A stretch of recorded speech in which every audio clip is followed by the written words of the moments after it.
Hello, everyone, and welcome to Flannel Legacies. I am here, CyberJ112, and I am here with my buddy. I'm putting you on pause. I despise you so much. I know. I'm Garvin Kasul. Yeah, and welcome back to another nice story time here with our podcast. So please sit down, relax, put us in the background if need be. As we say, this is a podcast that is meant to be relaxing and is meant to just be us talking. It's not something that's informational or something that is meant to, be something that everyone has to listen to. No, this is just something for us to do and for everyone to maybe take a load off and think of things in a different way if you happen to pay attention at the right time. So, Garwin, did you have a topic to talk about today? Nothing in particular, no. Like always, I never do. I did. Wonderful. Yes, as always, I do come prepared with a couple of topics. Yeah, I'm and- the improviser, you're the preparer. Oh yeah, which is totally shown in our D&D styles, isn't it? Oh yeah. I need to prepare a bit more in my D&D sessions though. Like, I think it's reached the point where some of them can tell. Oh yeah, it is totally noticeable. I could tell a couple times that you're like, oh shit, oh shit, oh shit. Yeah. Yeah. But for everyone here, just know that both me and Garwin, no matter what may come of this episode, these ideas, thoughts, and opinions are our own. We are a bunch of idiots just talking and discussing ideas and just random intrusive thoughts that we may have. It's not only therapeutic to talk about it amongst friends, but also at the end of the day, me and Garwin are still going to be friends. Even if we may disagree on something, doesn't matter how stupid said disagreement is. I hope that as adults we can reach the understanding that it is okay to have differences of opinions. It's okay to have differences of thoughts and ideas. And in doing so, you may come out to believe something completely different from your friend, but still respect your friend's opinions. And even if you can't respect their opinion, please still be able to respect your friends. Doesn't matter what side you're on, doesn't matter if it's the left or the right, doesn't matter if you're up or down, doesn't matter if you're hot or cold. We can all learn to say the other side is just as entitled, just as righteous in their own thoughts and ideas as we are. I Now was that going to say, it doesn't matter if you're top or bottom, but no, those tend to get along. Yeah, opposites do attract, don't they? Yeah. Now, Right. I will admit, I do hope that in future episodes we actually can come up with like topics that we know we disagree on coming in and actually discuss them, because it would be good for people to see like that you can disagree. Like saying it is one thing, but being able to actually see it. Oh yeah. I think that in one episode, I think it's the second one, we actually did have a disagreement on the respective topic of good versus evil, and how evil is the embodiment of no good at all whatsoever, and that it is the exact like end of that moral spectrum, but there is no equivalency to evil. Yeah, it was like, from my perspective, it was mainly an argument from the failures of the English language. Yes, my perspective was more on the moral system that we have, instead of that. But I do believe that in the end, I can respect your idea that I do tend to agree that there is no equivalency to the word evil. Yeah. Yet, in reality, there's also no true equivalency of morality in general. Down to morality, it comes down to personal convictions, personal preferences. Yeah. Like Such as my my main issue with it is that because there is no equivalency, it tends to, tends to people using the word evil for such light things that it devalues it. Yes. Again, like that comes to humans' inability to label things correctly, or to in the English language there is thousands of words that describe certain emotions that we feel. However, there is one word.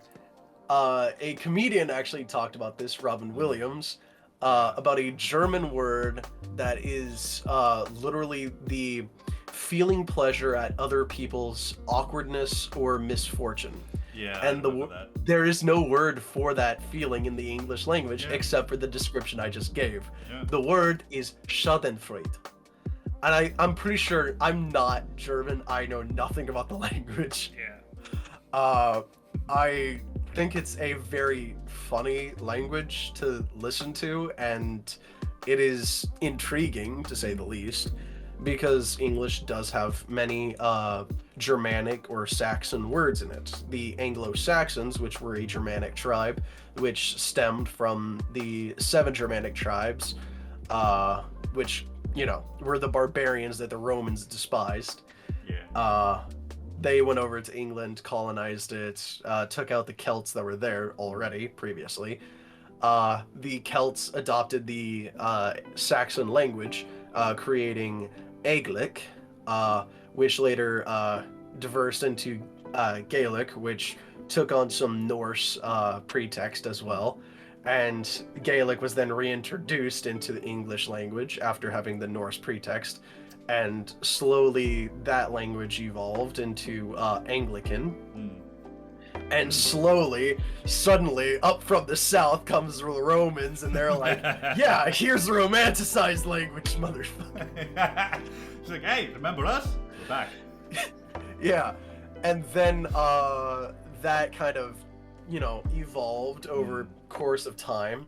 And suddenly the Normans come up from the south once again, and the Anglo-Saxons are like, "Oh God, what's happening?" Yeah. And the Normans, via William the Conqueror, come up and destroy the English language once again, and it is now the shitstorm that it is today. It is a beautiful amalgamation of just fuck.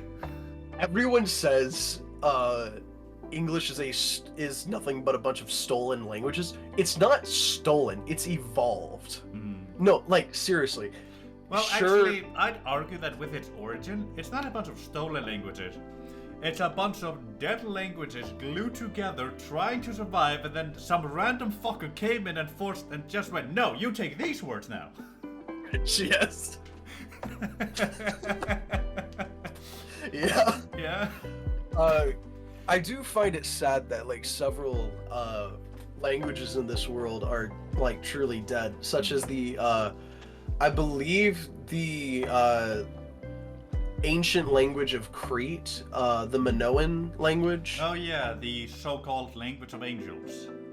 Yes, it is said to be completely dead. No one can decipher it. No one can read it because there is no how we got Egyptian hieroglyphs and how we're able to decipher them is because of one stone with the price of things in Greek and Egyptian. Yeah, which was ancient Greek, which we were able to translate, which eventually went down, I believe, to Hebrew, and then it went into hieroglyphs, or Egyptian hieroglyph. And we are now able to read Egyptian hieroglyphs because of that. Also, I find that sense of the economy at the time. Yeah, I find that to be incredible how, like, just without something like that, we would never be able to decipher a dead language. Oh yeah. Though there is a theorized method that, would require a computer program to go through because there are so many variables in it that might be able to, if not get the pronunciations, but get the translations for a certain language. Like, for example, let's take Crete. You put it into a program and you find every single nuance, variable, and all that shit about it. Go send it through a program and try and find what makes the most sense, and even then, stuff is gonna be lost. Yeah. On top of that, like, due to a lot of ancient text being very weathered and very damaged over, sorry, but nature always wants to revert and decay, but always regrow, which is why humans, as said in very much. humans, we think that we can make things eternally, that for some reason we can last forever. We can't. Humans are one day going to go away, and the planet is going to heal itself over a... Well, theoretically, if we spread over enough space, at least one of us might be left at the heat death of the universe. Fair. Okay, Mr. Doctor Who lover. Jesus Christ.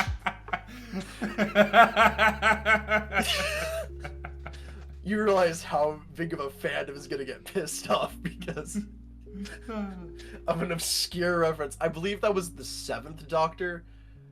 I have no fucking clue what you're talking about, man. No, Doctor Who. I've heard of Doctor Who. I watched an episode or two, but I haven't watched the show. Yeah. I believe the 7th Doctor's 2nd episode in the 7th season of Doctor Who, you had a human, quote unquote, that was not I don't think she was actually human. She just acted human, or was the DNA of human, and she was the last surviving again human, quote unquote, and she was a murderer of some kind. I don't remember it at all. Okay, Forgive me. So it's probably a case of like the fish that crawled out of the ocean looking at us today. Essentially, yeah. Like, it was some, like, evolved thing, or something de-evolved thing, but it claimed to be the last human, and... Yeah. Me, personally, I'm about to piss off the entire Doctor Who fandom. Yes, it's good for the algorithm. Like, forgive me, but Doctor Who is not as good as people say it is. You can claim, oh, Doctor Who, like, you have to have such a big mind, it's such an intelligent TV show. Rick and Morty fans say the exact same thing, and there's a character in Rick and Morty called Mr. Poopy Butthole. Like, come on. It is not highbrow. It doesn't matter what the show is. You only need average intelligence to ever understand what the fuck's going on. Exactly. The only times you might fall behind is when the show is specifically based around a certain scientific thing. Like, let's say physics is like the main thing behind this, and they never explain what the fuck they're doing. They just go, oh yes, that's how it's done. Yeah. And at that point, it's a failure of the show. Like, let's put it like this. Doctor Who doesn't... I'm sorry, but Doctor Who never really goes in depth on the physics. Yeah.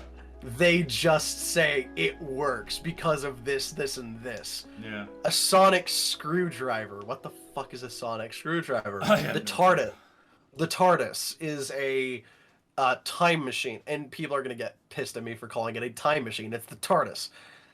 It's a time machine. Face it. It's a simplified, just Neanderthalic word that we use to describe things that travel through time and space. Okay, it's a time machine. Accept it. Hey, maybe archaic, but a time machine is a time machine. Exactly. Sure, it does more things, but come on. Yeah. And then like people are that's honestly like looking at a microwave of today and saying that this is no longer a microwave because it doesn't represent what a microwave used to be. It still makes toast. Yes. Sure, you can tell me the time, but it still makes toast. Yeah, like just because something is more advanced doesn't, like, say this, avocado toast. It's not butter and bread that's thrown into an oven. It's avocado paste with a bunch of other crap slapped onto a piece of wheat bread thrown into the oven. The toppings are different, things on it are different, but it's still toast. Yeah. It's still there. The basics are still there. Just like how the earliest team, like the Model T car, nowadays you wouldn't be able to recognize, like, if you brought like a Tesla back then and you said this is what the Model T would eventually evolve into, they're like, that becomes that. Like the Model T is like it's an immense simplification of automotive mechanics, and the Tesla, like, face it, it is a massive amount of engineering and computers that have created something incredible. Yeah, like it's like that specific example is quite literally the exact same scenario as the TARDIS and a normal time machine is. Yes, it's like you can't call that a car. That's a Tesla. It's not a car. It's like it still goes vroom vroom. Exactly. It still gets you from point A to point B. It has 4 wheels. It has automotive mechanics inside of it. It's still a car. It's an automotive. Yeah. Like, sure. You can listen to music and probably revive the dead in it. You can probably go over the ocean and go beneath it. You can probably fly, but it's still a car. Exactly. Elon Musk, get on that right now. These are great ideas coming from us. Exactly. Listen to us. We're making millions. Only millions. But again, just because something evolves, like the ideas of something evolves over time, doesn't mean that the basic understanding of it is any less true, or the basic rudimentary function of it is different or has changed in any way.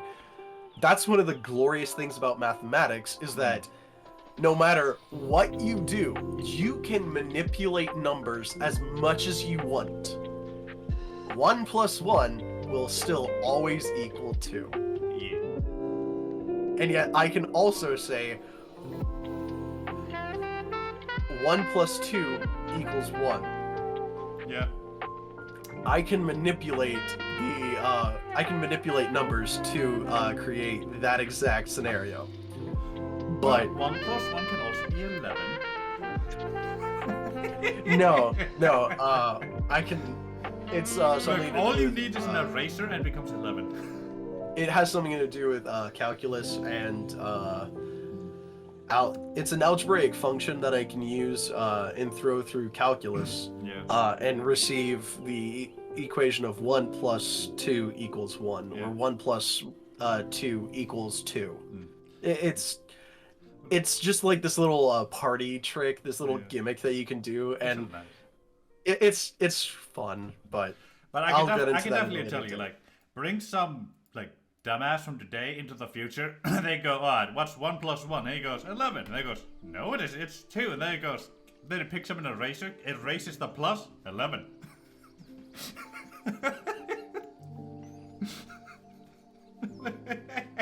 No, you take one of these Gen Z meme lords to the past, like forgive me, but like back to the 1800s, and like show them like to say Charles Darwin, or to some massive scientific mind of that age. Oh god. And like you say, okay, can you explain your findings to this person?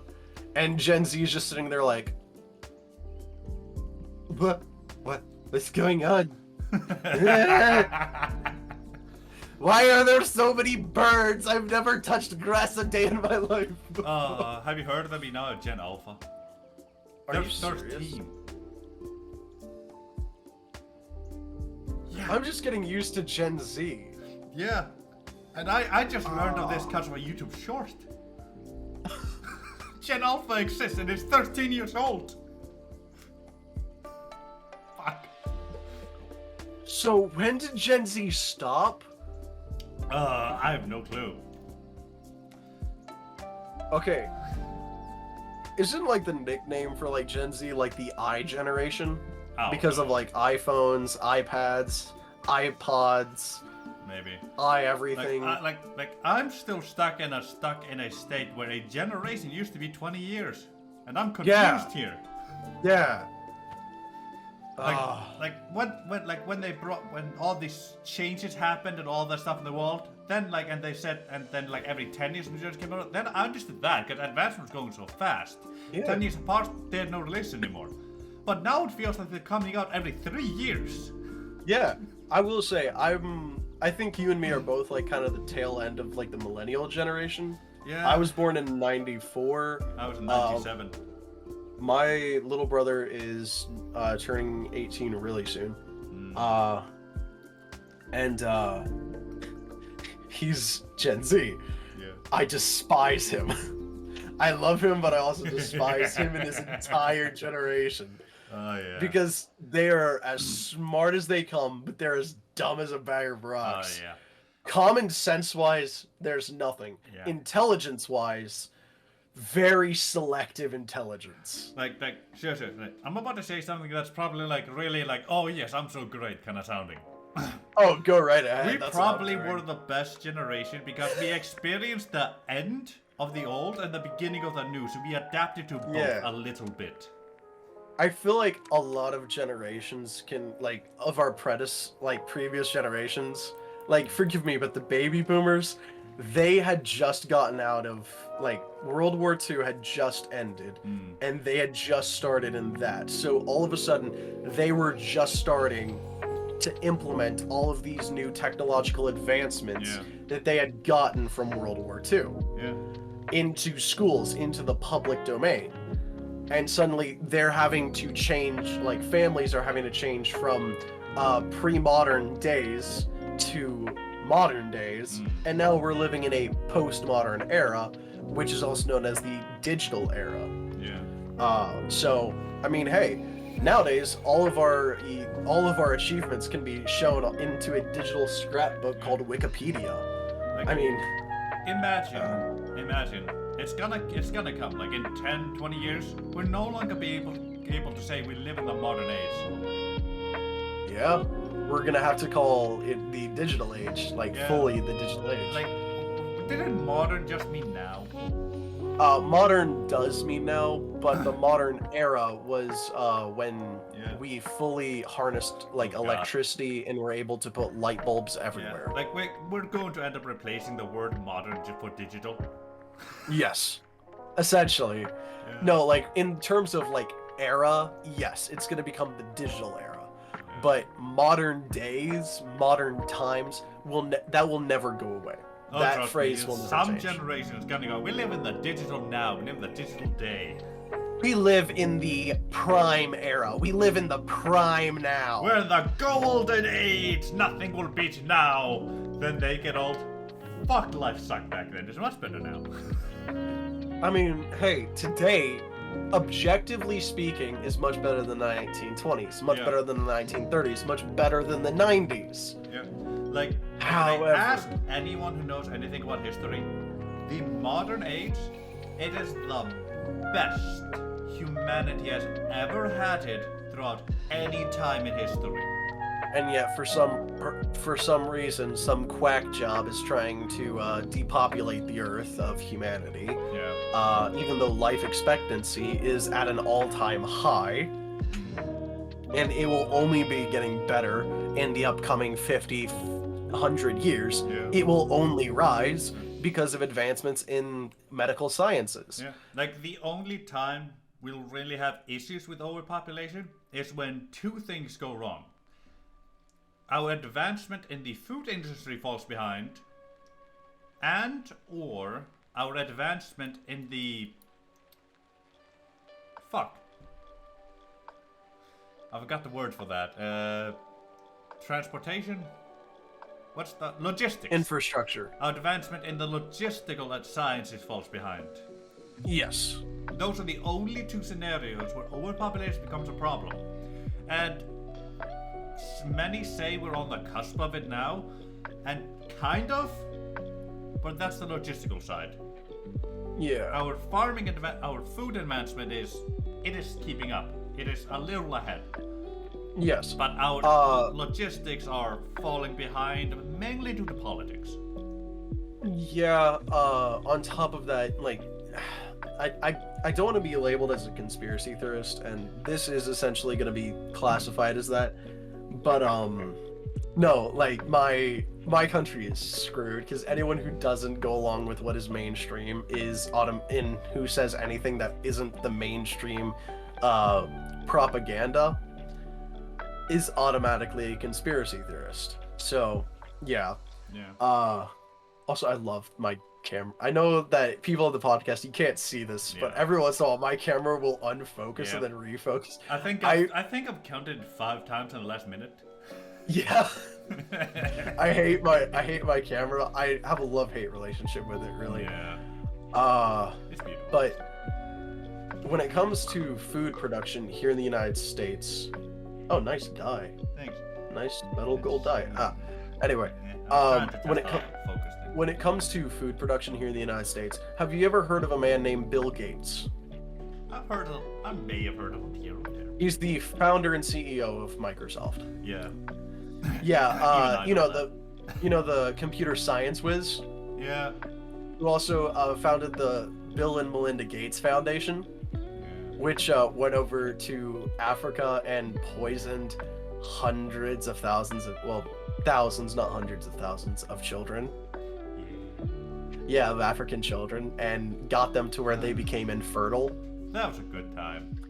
Yeah, and they said, oh, well, it was just a test. And we're like, so you're testing untested vaccines on children in Africa? Wow, and you're the people who we should be trusting? Wow. Now, you know me, I like playing devil's advocate even if I don't believe it. Go ahead. Now. Tell me the BS about it come from your mouth. Oh, absolutely.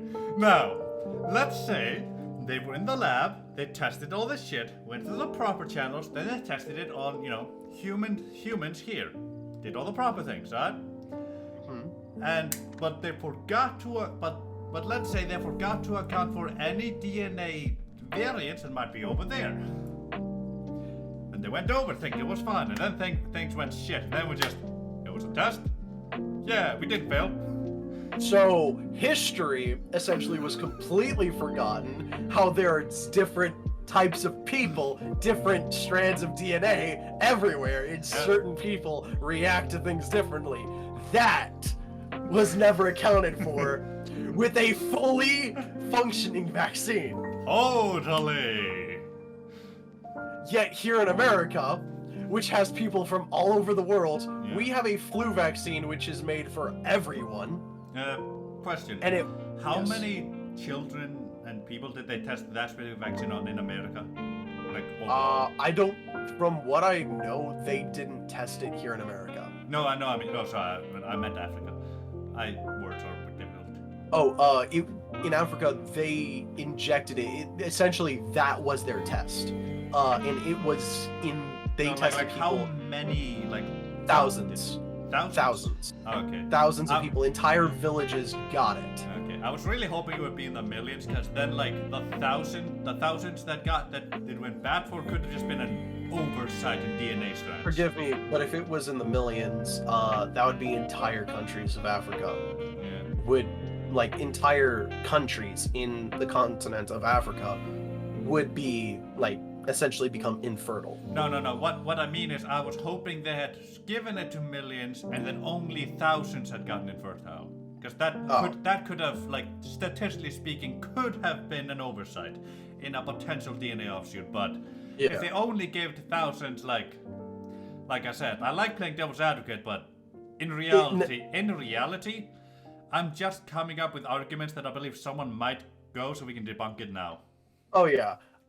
The argument, this has been out there for years now, for decades. I believe it happened back in 2007, it happened from 2007 to 2013 era.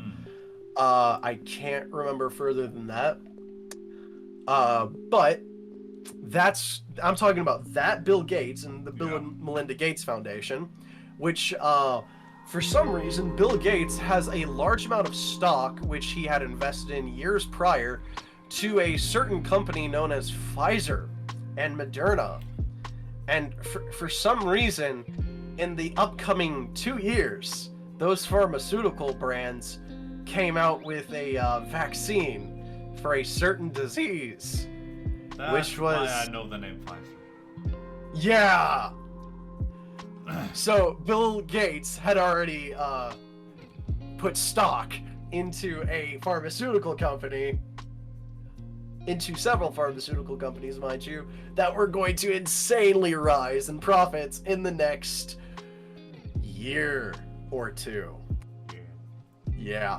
So that doesn't sound like corruption to you, does it? No, of course not. Let's just skip over that. 14 food processing plants here in America burned down. Meanwhile, Bill Gates is buying up massive amounts of farmland and repurposing it here in America, and suddenly we have food shortages. Not just caused from food processing plants, but because fields are literally going unmaintained. Huh, I wonder where corruption is lying. Of course, I'm a conspiracy theorist completely, and I'm just drawing wild conclusions based on coincidences that I see nearly every single day. But like, let's just shovel that to the side. Yeah, that the current. Now let's play devil's advocate for people who might come in the comments. Yeah. The whole Pfizer and whatnot rising in stock, that could simply be because Bill Gates has a whole lot more money to invest in there, so they can increase their production, increase their research, and hire more staff and all that. That could be. Oh yeah. So what about his massive donations into a certain research lab, a bio research lab, in Wuhan, China, which was testing out viral vaccines. Oh, come on. And every country has a lab testing viral vaccines, because we need to test it, because if they catch us unaware, things go bad. And we need to see those every viral vaccines were mostly testing a certain strand of the SARS virus, which was a coronavirus. Yep.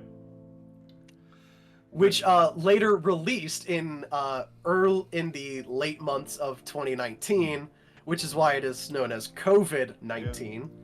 Yeah. That's why. Yeah, COVID-19 it was released in November of 2019. Yeah. Or that was the earliest cases of it. Yeah. Wuhan, China released it. Of course, I do believe that is completely it wasn't released purposefully. They were working on it purposefully, but it was not released purposefully whatsoever. That was a complete accident that did occur. Yeah. If they had continued to work on it, it would have become much more infectious, much more deadlier than it was. Of course, they could actually be telling the truth, and they could have actually been working on SARS-2 and LARS-2 virus.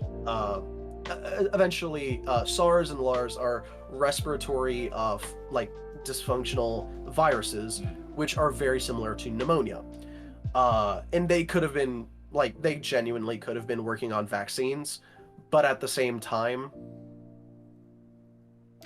the coincidence of a virus is being created in a lab and suddenly Bill Gates has massive stocks in pharmaceutical companies when he has previously shown that he knows about computers. He made Microsoft.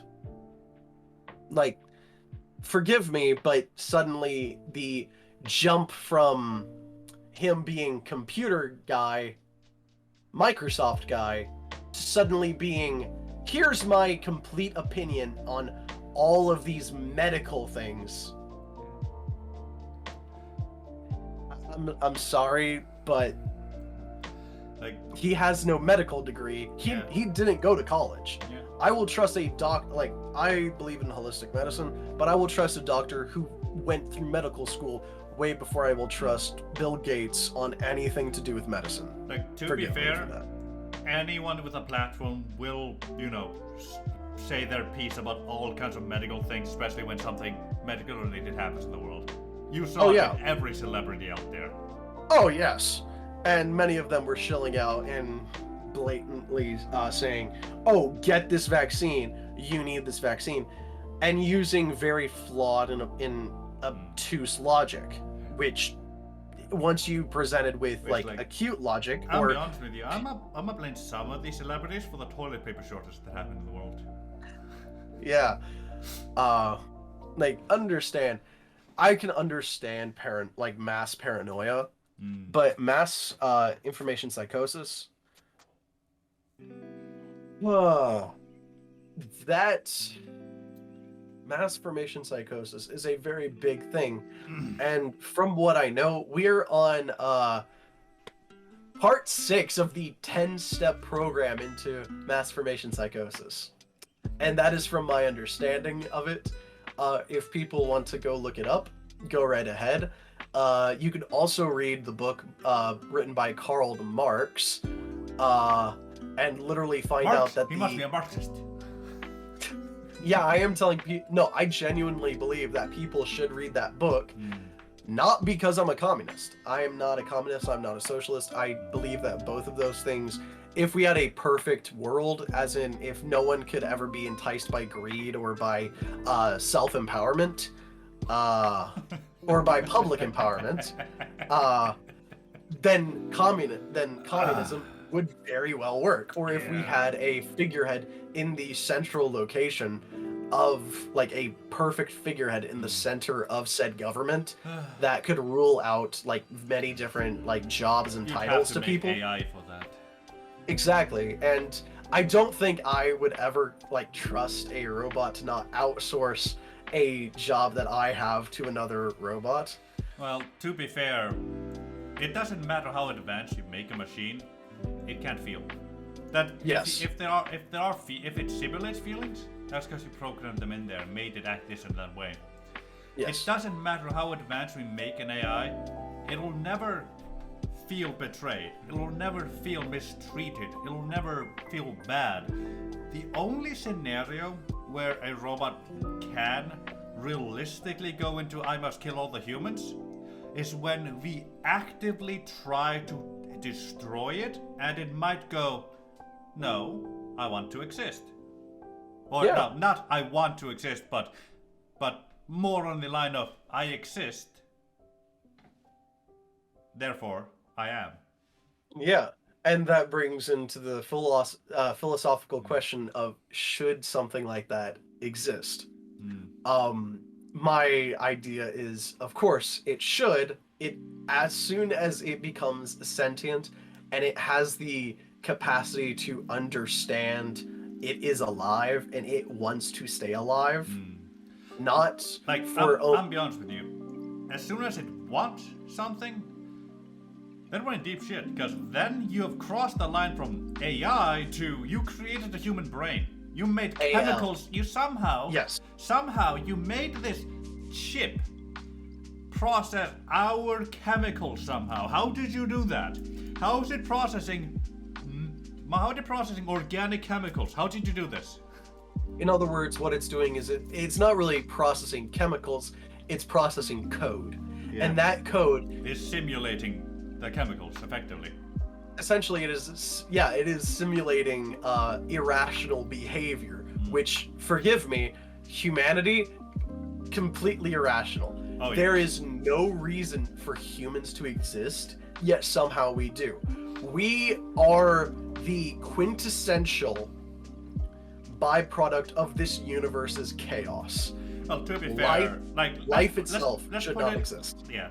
I was gonna say, let's put it in a better perspective. Like, there's no reason anything should exist, really. Yes, life itself, or I say humanity because we are sentient beings that have the capacity to learn, understand, and comprehend other things. Yeah. And this is my limited knowledge. It is something that we do on a daily basis. We comprehend, understand, and manipulate things around us in a way no other being on this planet, except for very specific arthropods, octopods, if you will, such as squid and octopi. Yeah. They are the creatures that do have comprehension, and that could eventually evolve into something that mankind will be ruined by. Like, face it, death is coming from the oceans. Yeah, like, I'll be honest with you. Octopuses and squids, they would already be on some level of our technology. Like they're technically in the Stone Age because they use tools and all that. Yeah. Yeah, they would already be on our same level if they lived more than 2 years. Fair. Yes. Yeah. At least now that's how I see it. Along with this, when it comes to artificial intelligence and when it becomes artificial life, yeah, this is where we get to instead of the scientific and go into the philosophical. Oh, definitely. Because at this point, you then have to ask. Fantasy, honestly.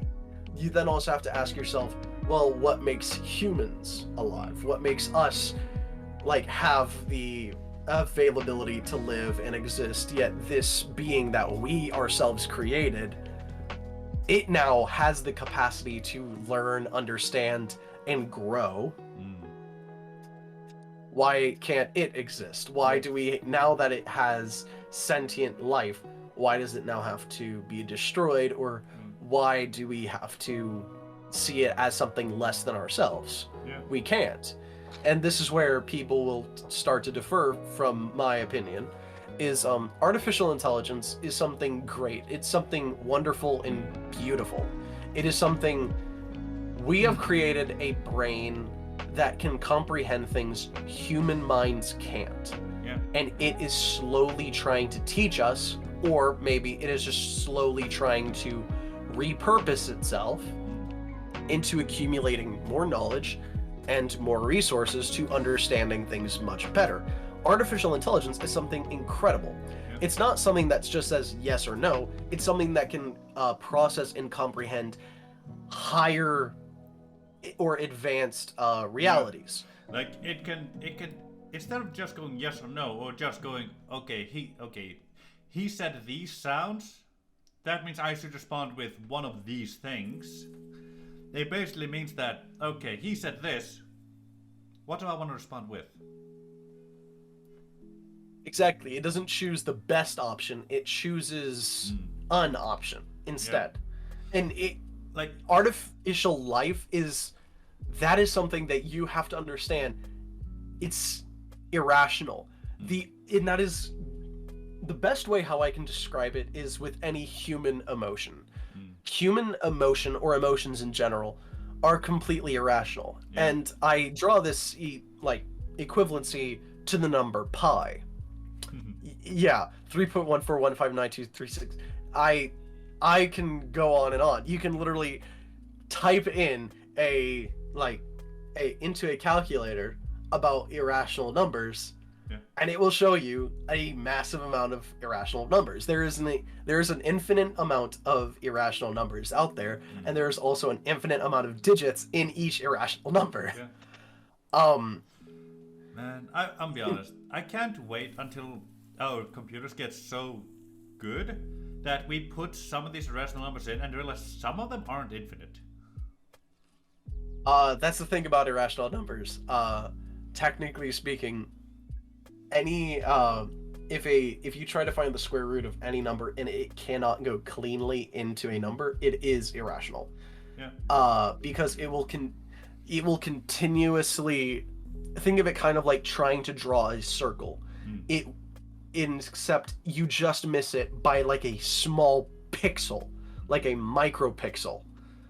It will continue to go into a spiral formation, and it will continuously get so small in the center, but it will never complete the circle. Yeah. It never will. And that spiral will never end either. That is how I see irrational numbers, and it's the best way I can picture them. What I basically mean is that it would be really cool if we got a computer that could let's say something that would take our current day computers 1 million years to do. These could do in seconds. Let's say you gave them some of these rational numbers, and almost all of them are, but you find one or two that actually have an end if you just continue for if a human did, it'd be 1 billion years. That would be really cool to find out. It's for all intents and purposes, it's an irrational number, but it's not a true one though. Actually, I believe. Okay. I remember this. Oh god, it's been close to a decade now. Actually, no, it has been a decade. It's actually been longer than a decade. Since Algebra 2 in high school. I remember my teacher explaining how we were able to calculate oh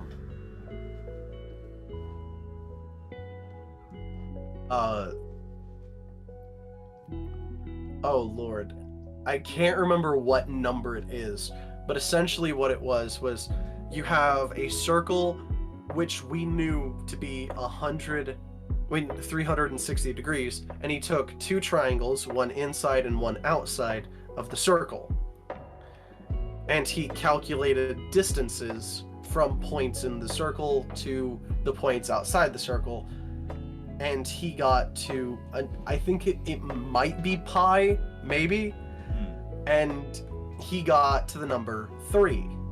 Like, that's how far it is in terms of degrees. And he did that with squares. He did that with several of their shapes. And so far, we have continued to do that until now we have 3.1415. Like, it continues on and on until we get to circles on top of circles, which will then render infinity. And it will continue to do that because it's no longer dealing with straight edges. It's now dealing with circular things, which is just stacked on top of one another. And that will change how things are. Sadly, that is if it is all consistently one curved line. If it is all straight lines, it will always continue to find new digits of pi, or of what other... I can't remember what irrational number it was, but it was some irrational number. Mr. Heron, from Algebra 2, please, I need to relearn what it was. Yeah. Like, I feel like I did something similar, but I forgot after class. Yeah. I have no way of remembering that now. It was some Greek person from way, way, way long ago that figured it out, and I can't remember what it was. I will admit, it still makes me amazed that some ancient Greek man put 2 sticks in the ground really far away and figured out the earth was round through the shadows.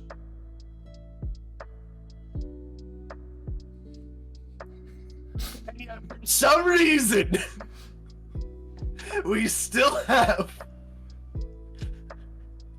people who believe that the earth is flat. Yeah.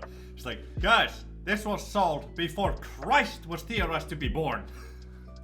Actually, I will say, you can defer for me, but you will find even atheistic historians who deny that there is a God. No, I do believe Christ was a man that existed. I just don't believe we have the right date.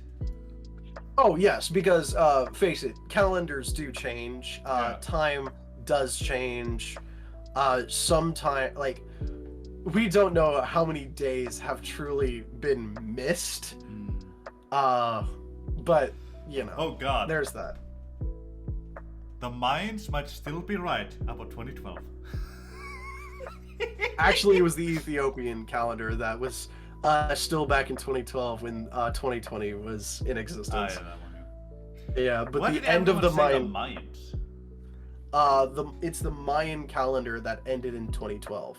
Oh, no. But the Ethiopian calendar is the one that would have us be in 2012. In 2012, when we were in 2020. Oh, okay. Essentially smaller years. Yeah, I will admit though, it would be hilarious if we find that we missed a part of the Mayan calendar and then suddenly realize, wait a minute, 2012? That's actually 3000. Yeah. I do think that no one can predetermine the heat depth of the universe. Oh no. I don't think anyone can. The only one that possibly could is either a program that was a powerful enough computer or a smart enough person with enough knowledge that had a computer to gather all this for them. Oh yeah. On top of that, I don't believe humanity will ever face it. Humanity. Hi, I'm talking directly to you now. Garwin, I'm gonna put you on the back burner for just a second. Humanity, we're fucked. No, look at our leaders. We're fucked. All of us on this planet. Look at our celebrities. They're telling you to do crack. We're fucked. We put so much, like, celebration into these entities which are so screwed in the head.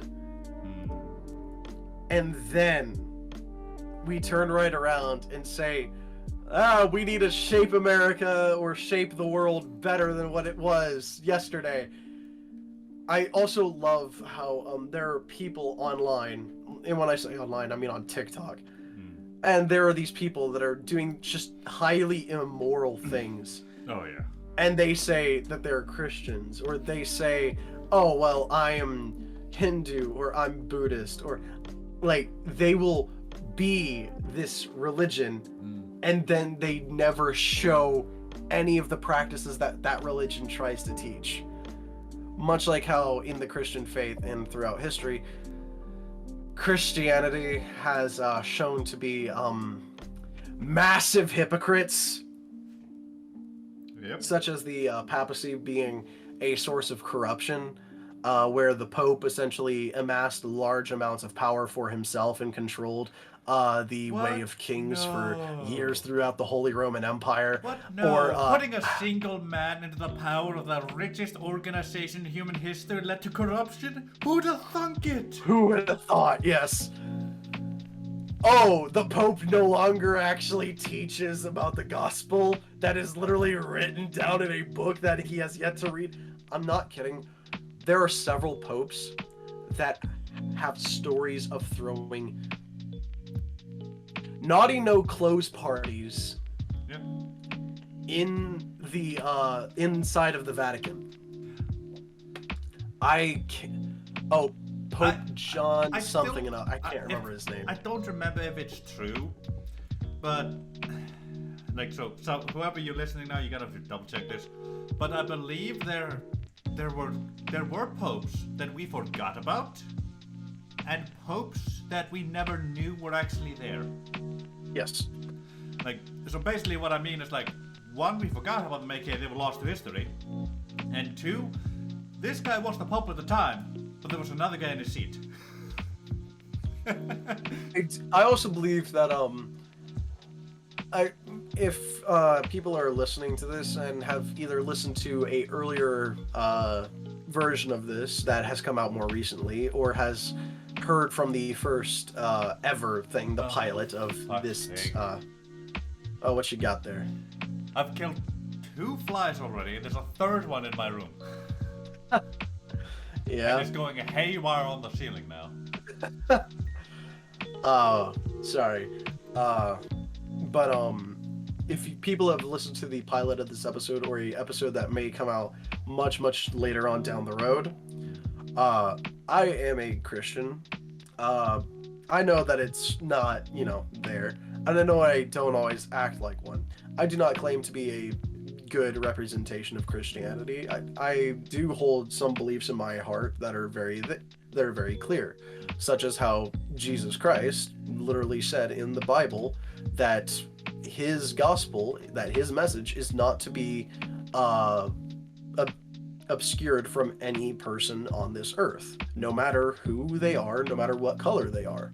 Sadly, throughout history, humanity has decided that the color upon our skin is something that has to be shared.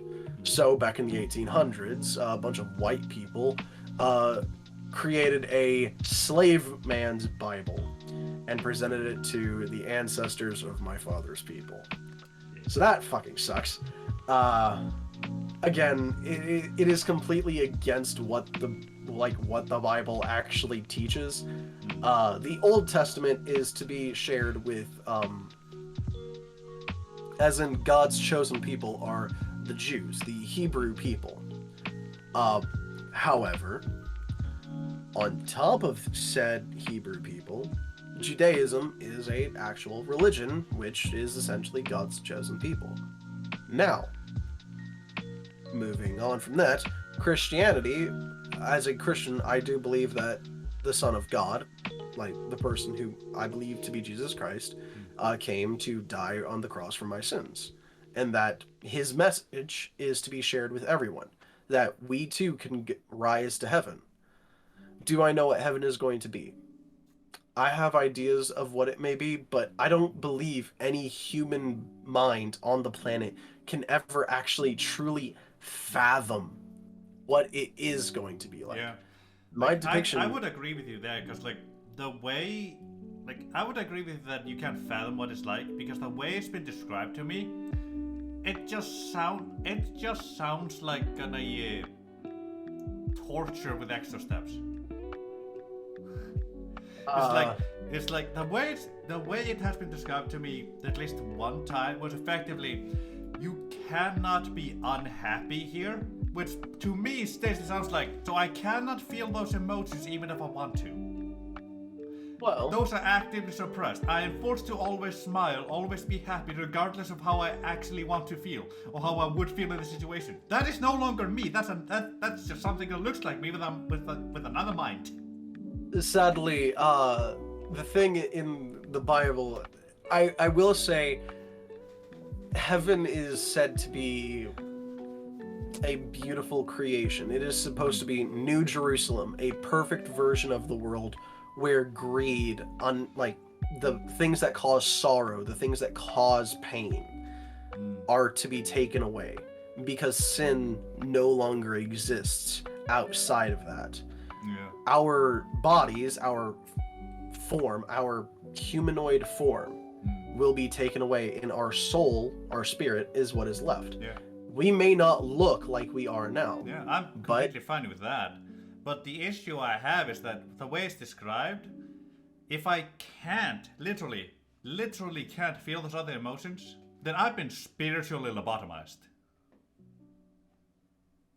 It isn't that you can't feel those emotions, it's that the causes of those, like the truly horrid things, like there is still like remorse for things that you may have left behind, things that may have been left undone, but you will always be able to accomplish them in the afterlife. In my eyes, I see, like the way you're describing it, that's what I would say is probably closer to the truth than not, but the way it's been described to me and other people before, it just sounds like I'm being spiritually lobotomized when I go there. Oh yes, I tend to highly disagree with a lot of Christians' belief in what heaven is going to be like, simply because they say, oh, it's going to be glorious, it's going to be a gospel choir, it's going to be glorious, and I'm like, I bet it's going to be glorious, but the singing won't, because if the singing down here on earth is any representation, some of you can't sing too good. So if it's a spiritual choir going on at all times, Jesus, God better have on some earmuffs. Oh yeah. Like that's also not to bring up like the way it's described for the people that enjoy like the sinful things, like the things that God made us to feel good, like sex and whatnot, and also That's you know, not a sin. I know. Like I said, air quotes. Yeah. Yeah. And then also, you know, those that enjoy sleeping, if that isn't possible up there, because, you know, you'd be slothful, you'd be lustful or something, then they probably wouldn't want to be there. But I like to imagine that the way humans interpret heaven and all these things being wrong and not allowed there is wrong. And that it actually is possible. It's just, there's like, there wouldn't be any reason to be sinful up there, or what's the word you used before? The Sinful. yeah, no, not that one. The Discord or whatever. Discourse. Yeah, or have any Discord up there. It's like something beyond my comprehension right now. Because with humans, we're gonna be monkey. Oh yeah. Yeah. If Like, you mind. it would be beautiful though. Oh yeah. Do you mind if I share my thoughts and opinions on what heaven is truly going to be like? Oh, sure. I think I've shat on enough of what Christian belief is, and I do kind of want to put mine out there. Yeah, sure. I'm gonna go get myself some milk while you do. Oh, go right ahead. Yeah. For everyone's listening, my belief in heaven is very different from a lot of Christian belief. For people or Christians in this, or listening to this, please understand that these beliefs are my own. They are my own thoughts. They're not shared that much with many other people, but they're mine. And if you tend to think the same way I do, then they are your thoughts. But I hold this very close to my heart. Heaven is not going to be some massive choir just screaming how great God is. We are meant to be God's children, after all. We are all His creation, and I don't think God wants an echo chamber. He is a jealous God. He doesn't want to be seen by someone else. Like, think of if you are a parent and your child sees another parent as better than you, even though you're the person who gave that person life. Will you be happy that they're happy? Of course. But you're always going to want to be that child's parent. You're always going to want to be the better parent to them. But sometimes that's not always the case. I think heaven is going to be this place that God has us near Him, closer to Him. In the Bible, the Garden of Eden was supposed to be this glorious, gorgeous garden where God and mankind walked together in the same space. But after Adam and Eve took the fruit, He separated Himself from us.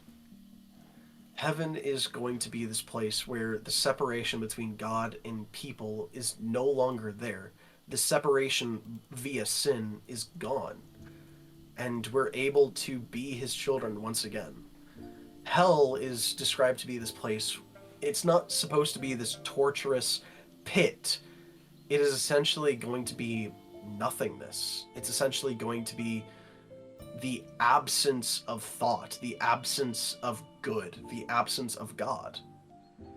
That is what hell is. Of course, it is also described to be the pit of the inferno, where Satan and his followers are thrown into the fiery inferno to reside for eternity.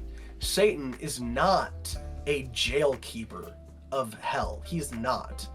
Unlike popular culture, that is not who Lucifer Morningstar is. Lucifer Morningstar was his angelic name. He is not an angel.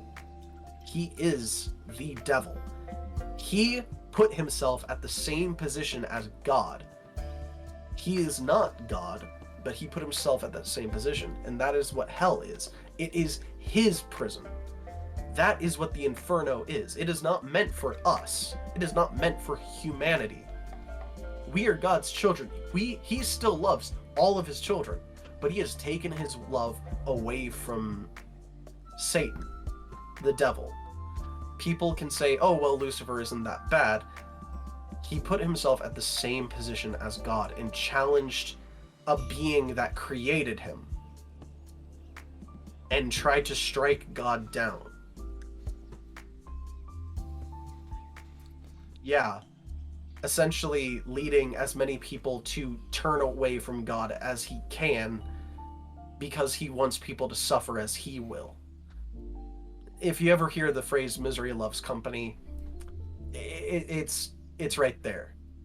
Satan, he wants people to suffer with him because he knows he's lost, but he's going to take as many people down with him as he can because he knows it will hurt God. It will hurt his heavenly Father. It will hurt the Creator. We are shown in the Bible to be God's children. We are shown to be his creation, that he loves his creation. And like a father, he is a father figure who, much like a father, will discipline his children when they misbehave, when they tend to be rambunctious, or when they tend to just be what's the word I'm looking for? Can't think of the word. But Mischievous? thank you, mischievous. Thank you. He will punish his children.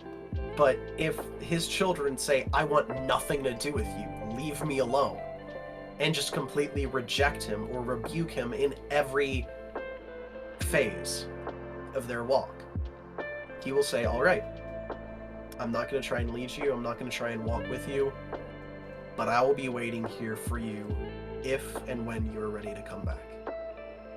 But if not, that's fine too. His door is always open. He will never shut the door on people. He will never do that.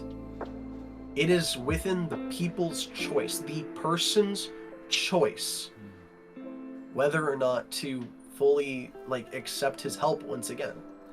He is a father, and like a father, he is willing to let go of their child and say, okay, if you want to do this on your own, go right ahead. I'm not going to stop you. But just know, I'm always willing to come back. And that's my view of God, but on heaven, it's much the same. It is where we are a family once again with God. All of the people of earth are the family we are supposed to be, the children of God, the family of God. Many people, many Christians believe it's going to be some massive echo chamber where God is going to be worshipped constantly, and we all talk about how great he is and all put our hands up towards him and say, we love you. But why would it be like that? I don't know of any creator that ever wants that. They want their creation to be used, to be happy, to exist, and to work as it's supposed to be. We are supposed to be his children, and as children we are meant to be happy, meant to have fun, meant to do the things we love to do, meant to explore, meant to exist, meant to be adventurous, meant to learn, meant to evolve into bigger and better things. Heaven isn't going to be this blissful state of euphoria where you are denied all feelings of anguish, all feelings of anger. It's not going to be that. Of course, there's going to be things that may hurt, because eventually what is going to happen is, if you take the Bible literally, Jesus says that he is going to heaven to build each of us a section of heaven. The king is building us a mansion. Take mansion, for example, and that is the English translation. Yet mansion could mean anything, really. Anything that a person, they themselves, may find to be something rich, something beautiful, something immense and great and brilliant. And the Son of God is making that for all of us. And he is doing this because we are his children. Now, that is my depiction of God. That is my depiction of heaven. It's not going to be some blissful euphoria where we all exist forever and we don't know any better, or we are devoid of sin. Adam and Eve in the beginning were devoid of sin. Adam named all the animals. He walked the earth before he became sinful. Eve did the same. They were two people who existed for a long time before they ate the fruit. They learned, they did things. They were unashamed and unafraid to do things they wanted to do. But they did so along with God, and with God being with them as a father figure. That is how I see it. If you agree, wonderful. Take that and make it your own opinion. This, as I said before, is my opinion, my idea, my belief. If you're a Christian and you call me a heretic, it means nothing to me. I have been called that for a long time. My ideas and beliefs in Christianity are unfaltering and unchanging. I believe in the Trinity figurehead of God. God the Father, God the Son, and God the Holy Spirit. I believe in things that most Christians do believe in. I believe people should read the Bible, but at the same time, I also believe that people should learn other religions as well. Make the decision for themselves on what they choose to believe. It is your choice on your spiritual walk with God. There has to be a creator at some point in this universe, and that's my belief. Garwin, I hope you didn't think that this is just for you. This honestly is a therapy session to me, and I love it. I know. That's why I'm letting you go on. Oh yeah. No, like I said though, I have been called a heretic by Christians before whenever I open up about my own ideas and beliefs about God. Yeah. Like, I'll be honest with you, what humanity did with Christianity is appalling. Oh, it is. Yeah. It is. Like, it's become so divided. Grotesque. Yes. It almost makes me happy that Norse mythology died and is now back on the rise. I'm not so happy. I'm not sure if I'm even happy that it's coming back, but I'm still happy it's coming back. Yeah. When it comes to Christianity, we have 9,000 people in Iceland that believe in it now. Practice it. When it comes to Christianity, it's a very slippery and dangerous slope, because when we gave power to a single person who is supposedly able to interpret the will of God, the Pope, just know Christianity and Catholicism are very different. Christians believe that God and Jesus Christ, there is no separation between mankind and them other than the physical and spiritual one. However, he is still with us through the Holy Spirit. But God the Father and God the Son are separated from us until we reach heaven, whether through death and rebirth into heaven, or when the day of judgment comes and the rapture occurs, where Jesus Christ comes back to earth to take his bride, which is the people of God, the people who have chosen to accept God into their lives and have essentially chosen, yes, I do want a relationship with my creator. Essentially, they're saying, yes, I want a father in my life once again. Yeah, I know. It's just the way you said that you come here to Coldstone to take their bride. I'm like, wait, so all the Christian men are gay? No. I know. I'm joking around. It's how it's written and how it is interpreted in the book of Revelations, which is the prophecy of the end of days, the prophecy of the end of mankind. Yeah. I will admit, I do love the idea of a bunch of people gathering on a hill as the world is ending, looking to the sky and going, effectively going, Sky Daddy, help me! I'm taking the piss, I know. I know. I'm sorry. It's alright. It's just, as I said, I have been accused of heresy before. Yeah.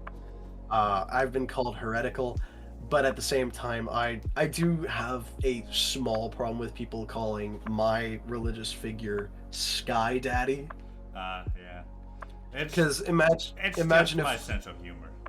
Imagine if I called Odin or the All-Father, hey, genocidal maniac. Hey, Norse Hitler. Like, Think of it like that. Like, Norse Hitler, I'd say, is going far, but Genocidal Maniac, you wouldn't be wrong. I mean, he literally committed atrocities against the Jotun. Yeah. I mean, to be fair, they were both actively at war with each other. Fair, but at the same time, so is Hitler and the rest of Europe. Yeah, but, like, there wasn't any Geneva Convention back then. There wasn't any, okay, if I don't do this, you don't do this. It was just, okay, they might do that shit, we don't want that. Let's do this shit. Fair. But as I said, like, it's an offensive, like, term. I know. Again, like, it just... Like, I don't mean anything offensive by it. I know. I'm just taking the piss because it's just my sense of humor. Oh, yeah. But I do still apologize because, like, I don't mean to offend you. Oh, I know you don't mean to offend me. I'm mostly saying this because of if people watch this and say in the comments and literally just type out Sky Daddy, ha ha ha, Jay's gonna get pissed. If you do say that, there is a special place in the YouTube algorithm for that. There is a special place in the YouTube algorithm. Jay, the more you engage with this type of behavior, the more you bring light to it, the more they're gonna wanna. I know, and I can't wait to see the repercussions of their actions. Well, if it isn't the own consequences of my poor decisions. Yeah. And I find it incredible as how the religions of this world have evolved over the course of centuries. Christianity, face it evolved from being, and I'm being serious, in its conception, it was deemed to be a atrocity upon this planet, and how it is horrid to think that a mere person born of man can somehow claim to be the child of God. Sure, that person has been accredited to do miraculous things and has been accredited to do some very strange things and was then martyred, and then somehow on the same day an earthquake occurred, breaking the tabernacle in Jerusalem. I mean, it's kind of strange how that occurs in that time. I still find it hilarious that during near every single Christian revolt in Rome, they almost always burn down their own temple. Yes. It's just, people, come on! But Christianity, it evolved from being this thing where people were like, he's the son of God, to now being, like, literally just trying to spread the good news, to now it was essentially this thing that was shunned and martyred and hugely discriminated upon, and it evolved to being a widely accepted thing here in most, I would like to say most European countries. A large part of Russia as well partook in the Eastern Orthodoxy.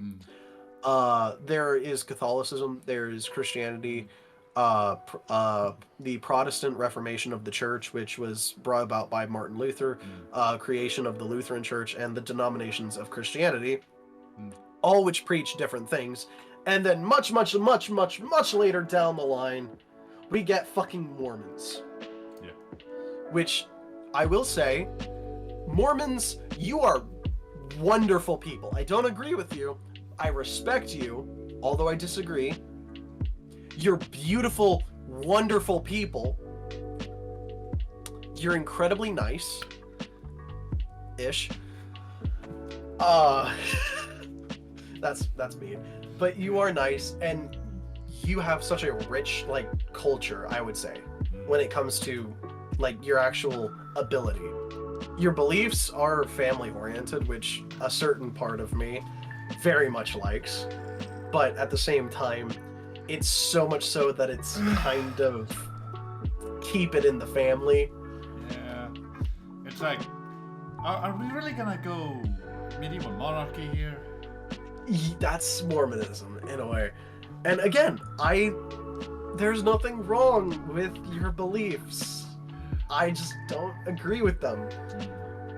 I am not going to make fun of it because I haven't researched Mormonism. I don't know much about it. I know a good bit about the Catholic Church because I did learn about it because, for as many people know, for a while I practiced Buddhism.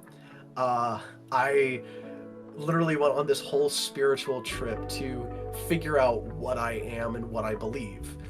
And I eventually came to the conclusion that Christianity, it is the most open from what I see, because in no other religion has like the actual figurehead of God actually walked among its own people and has a true like depiction of walking amongst the planet and has the like numbers of people to back up said claim.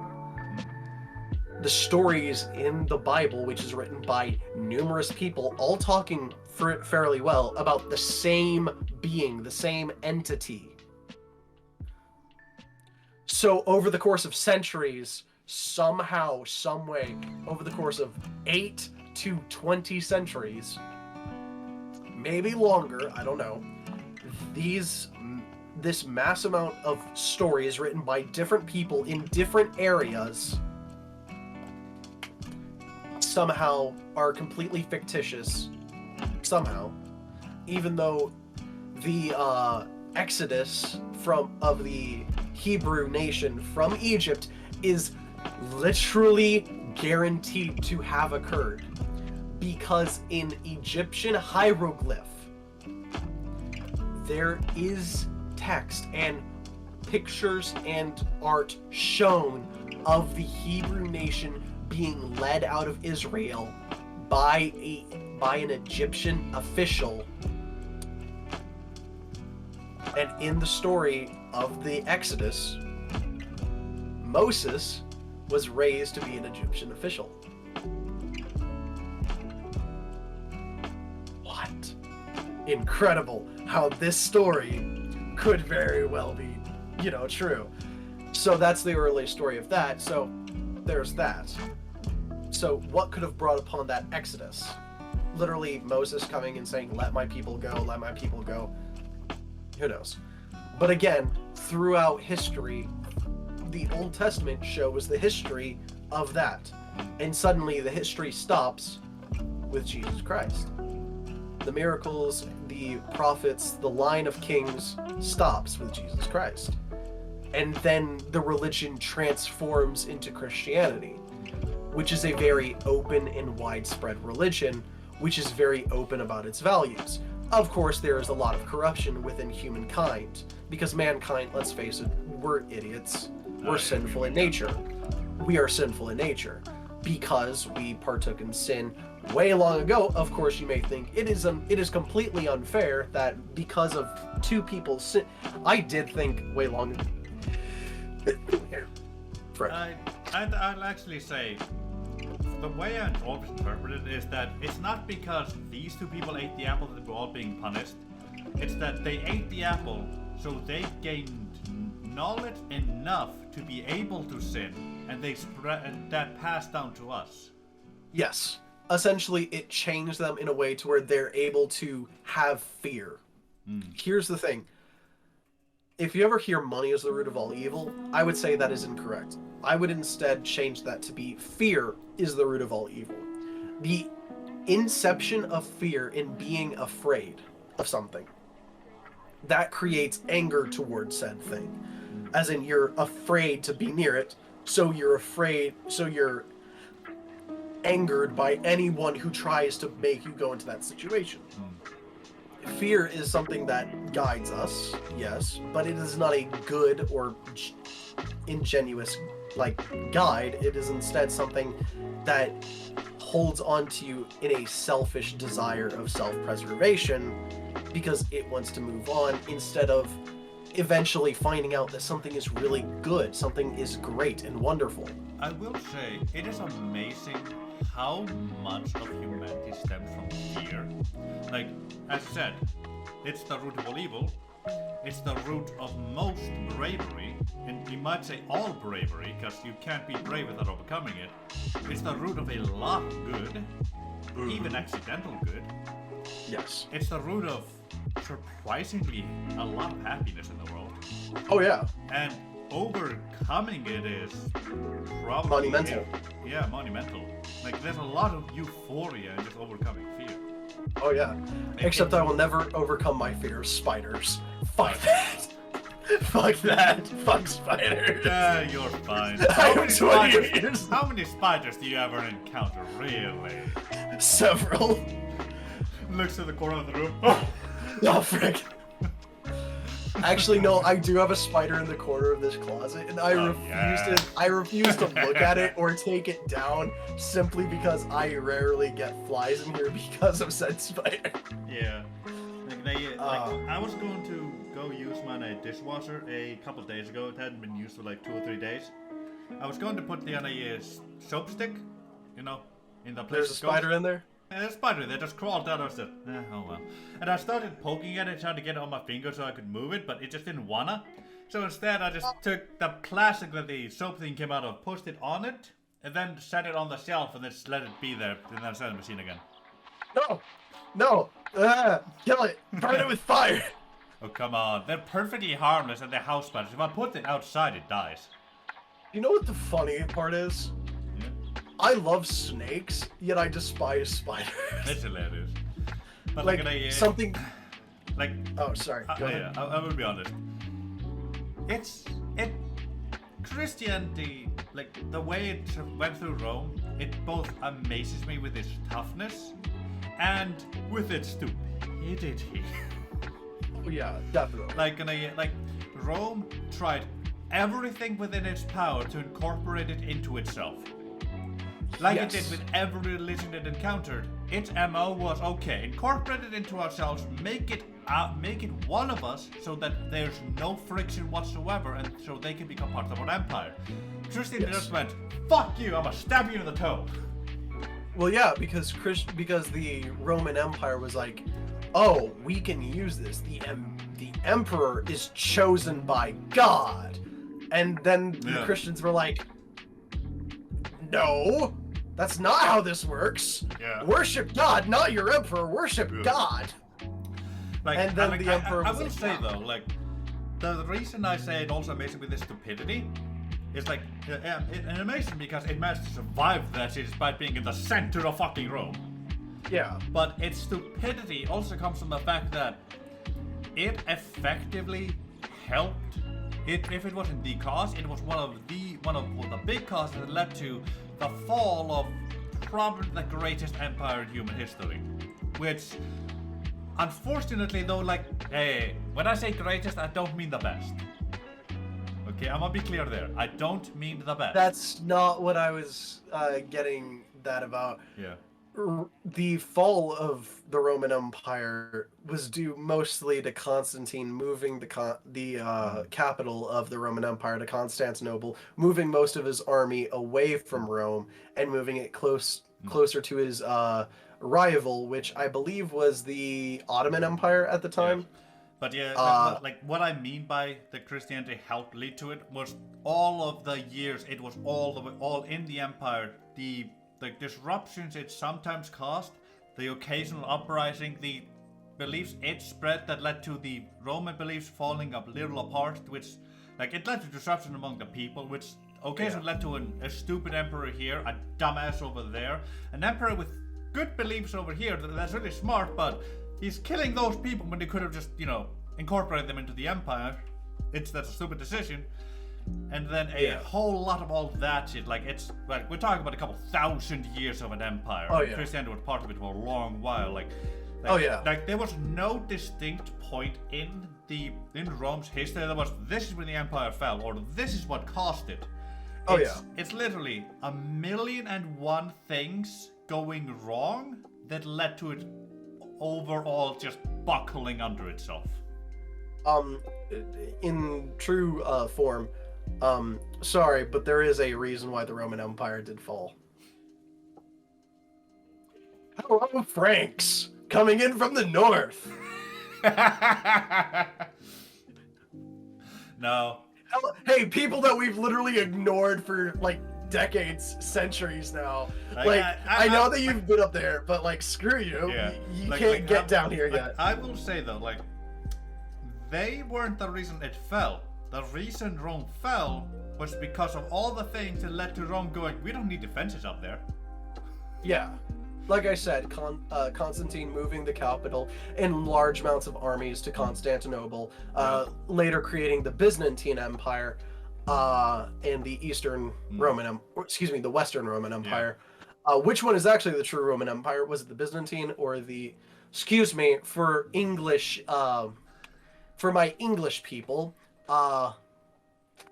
Constantine or Byzantine. It's Byzantine, please. Constantinople, Byzantium. It's Constantine and Byzantine. Learn something! Byzantium. I know you played Medieval too. Shut the. No, I despise Medieval 2, and because of their pronunciation of that. And it's literally because it's the United Kingdom's English, like the United Kingdom version of English pronunciation. Even though it is widely accepted as the Byzantine. Not just here in America, but all over the world, it's known as the Byzantine Empire. You have to admit though, Byzantium sounds cooler. Byzantium sounds like it's a fucking element. Yes, Byzantium, stronger than adamantium, stronger than vibranium. Yes, it stronger is what than that is. Stellium, stronger than irium, stronger than aluminium. No, that's an actual element. It's a little. I would say aluminium is the only English pronunciation of an element I will ever accept because of how cool it sounds. Oh yeah. Aluminum. It just sounds dull and boring. Aluminium. Just like a flexible. Vibranium but flexible? A bendable, flexible metal that's shiny. Yes. Aluminium. The way it sounds like that ultra red rock that comes from space that you force the ultra sword out of. But then someone makes a sword and they're like, this is shit. Actually, I have made an aluminum knife before. It is awful. Just for you listeners, I do make knives as a sort of hobby. I have to pace myself now. I used to make like one knife every like month or two.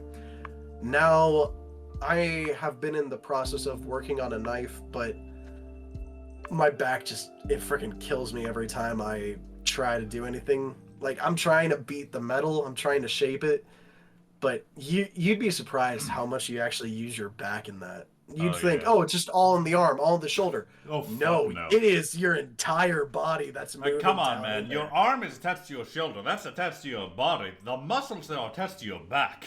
Oh, yeah. And from there, that's attached to your feet, which you put pressure on the ground to do all that shit. Mm-hmm. And like I said, I put mats down. I did everything I could to help soften the blow. I got a compression belt, so that way I can like lift some of like the weight up off of my spine and like try and move as best as I can. That just it helped, but it only prolongs the inevitable of me getting a lot of pain. I have a question for you. Yes. Have you ever tried like attaching something to the ceiling, putting that belt around you, then just hanging there while you swing your hammer? I don't know if I don't.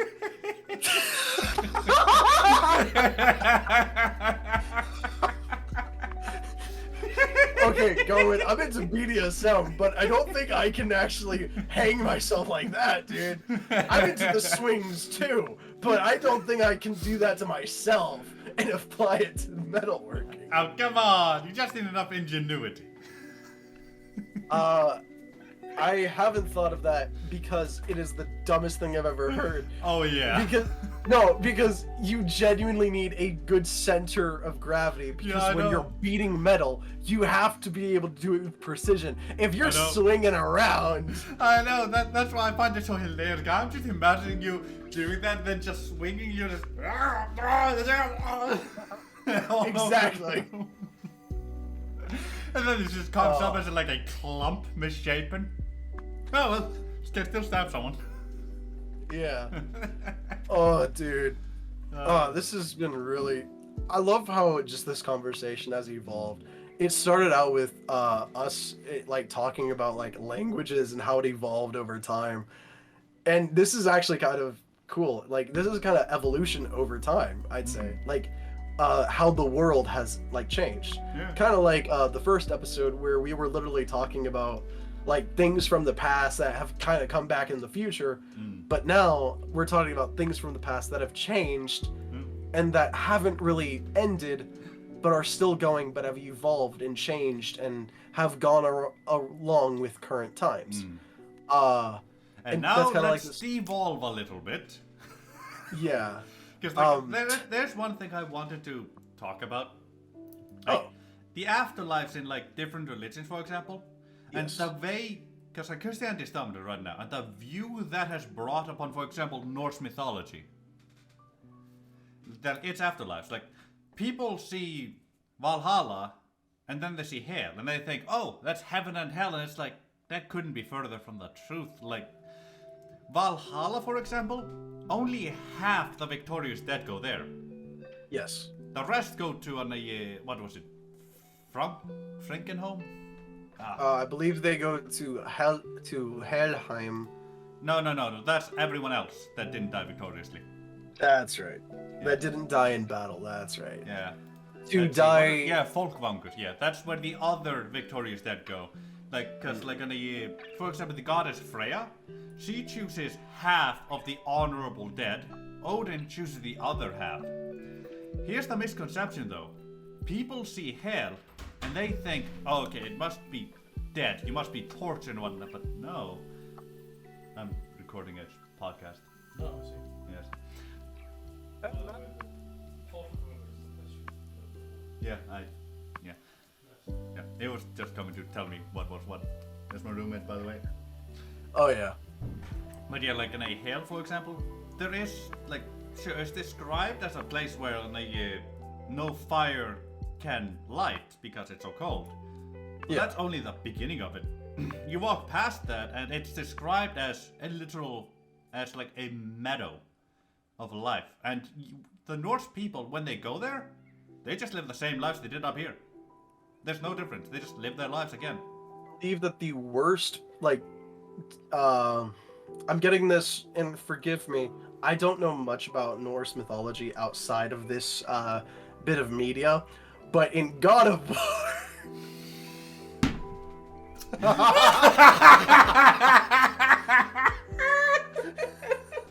Just the look of defeat that I get from your face. Oh, I couldn't even get Greece right. I did do some digging into Norse mythology as well. I did learn a few things about it. Helheim is supposedly, essentially, Helheim is this place that is literally where Loki's daughter of Hel. Yeah, by the way, it's pronounced Hel. Hel? Yeah, Hel. Hel. Yeah. Okay. It's because of the Christian hell that everyone goes, oh, that's just missing one of those, it must be hell. No.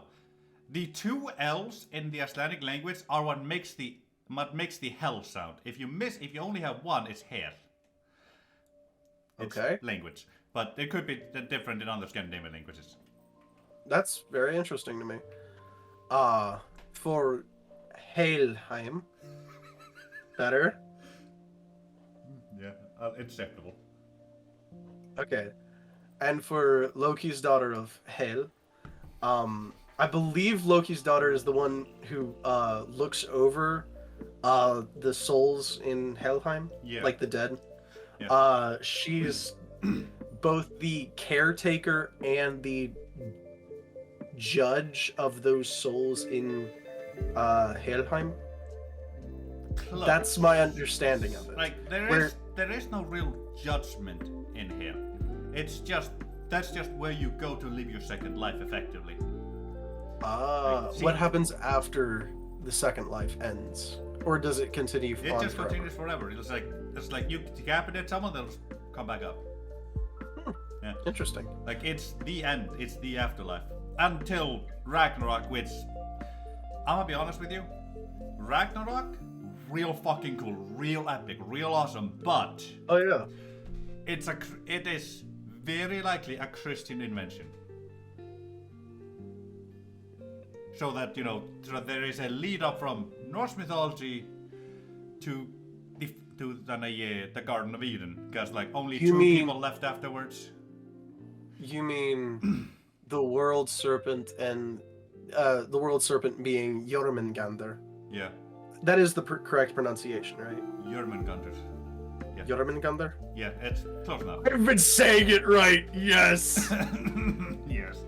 Also, you can shoot me if you want, but if I get a dog, if I get a husky or a German shepherd, or the next dog I get that's a bigger dog, I am naming it Fenrir. Oh, you yeah. can kiss my ass. Fenrir is my dog. Hey. I will shake your hand for that. It is a beautiful name. Oh, Loki. I'm sorry. Loki's 4 children. Yeah. Let's admit, okay, from my understanding, he gave birth to 4 children. Notice. No, he gave birth to 1. He gave birth to the horse. Yeah. Like, also, that's another thing. Like, the interpretation we have of Loki is wrong. He's not an evil god. He's a trickster deity. And Yes, he's partially part of, like, partially he's also a fire deity. He's the deity of effectively the hearth of the home. One of them. There are many of them. But like when Ragnarok comes about, which I to this day say is still a Christian invention, he had been tied to a rock in a cave by the entrails of his children, having a serpent dripping poison on him, where his wife was trying to keep it out of him with a small bowl and had to run around, and every time the venom went onto his face, he shook around because of the pain, causing earthquakes. He had literally mentally collapsed by the time Ragnarok came about. That is no longer Loki. That's an insane person doing what, just lashing out. Which I will say, that shit from like read through Norse mythology for all of it, basically, all that we have available. The depiction of Loki is almost always as that guy the Isis call when they need a way around a problem that isn't their normal method. Like, they call him when they need a roundabout way or some trickery or something. And he's always been good for his word. Sometimes he plays tricks on them, yes. Like, for example, like one of his most egregious was cutting off on a I don't remember Thor's the wife of Thor's name. It's something that starts with an H. Yeah. Let's see. Oh, I think it was Sif. It was Sif. Sif? Yeah, Sif. Yeah, the one on the one Marvel ignored. Okay. Yeah, you know that the Valkyrie they had in Marvel, and were like, yes, this is Sif, and I was like, oh hey, the wife of Thor. Then went, no, she doesn't matter at all. I think Lady Sif was the forgive me, but in Thor 1, yeah, she was the white chick who loved Thor, but he never loved her back. Yeah, which is really fucking wrong. Like, she is the goddess associated with Earth, not the Earth. In Marvel, another unpopular opinion. I don't like Marvel. Oh yeah, Uh, I don't like it, but I don't like what it did with Norse mythology, honestly. Like, Most of what I don't like about Marvel is I like their earlier movies. I do. I don't like anything in Phase 3 yeah, or in Phase 4. Phase 4 is garbage in my opinion. yeah, Because in Phase 1 and 2 there was forgive like this outburst, but there was very little to almost no virtue signaling whatsoever, and it made for good raw movies that felt intense, that who'd have felt, thought? Not putting your politics in a movie makes it better. I mean, incredible. If you literally just let it be art Yeah. and let the actors act. Putting summary politics in a movie, that can be good. Like if you have it as an undertone and don't speak about it or say anything, like it's just there, that's good.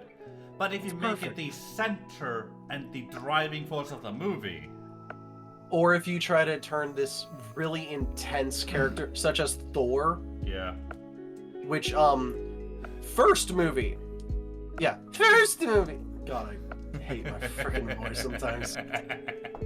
Yeah, the first movie, Thor, really intense. The first movie is all about him figuring out how to have compassion, how to be humble, how to be this not so boastful god, which is kind of different from Norse mythology, which, Yeah. if I remember correct, Thor is supposedly this really big braggart and yeah. kind of just...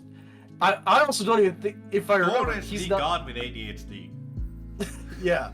If I also remember my Norse mythology correct, he's also not the god of thunder. He's the god of farm, goat. It's something to do with goats. For some reason, it comes with goats. I don't know why. Why am I thinking of goats? Let's see, yeah. He was a god of war and fertility. Thought that was Tyr. No, Tyr is the god of war and justice.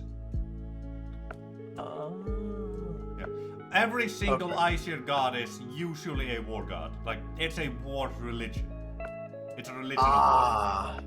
Gotcha. Yeah. Gotcha. And people wonder why we don't practice it anymore.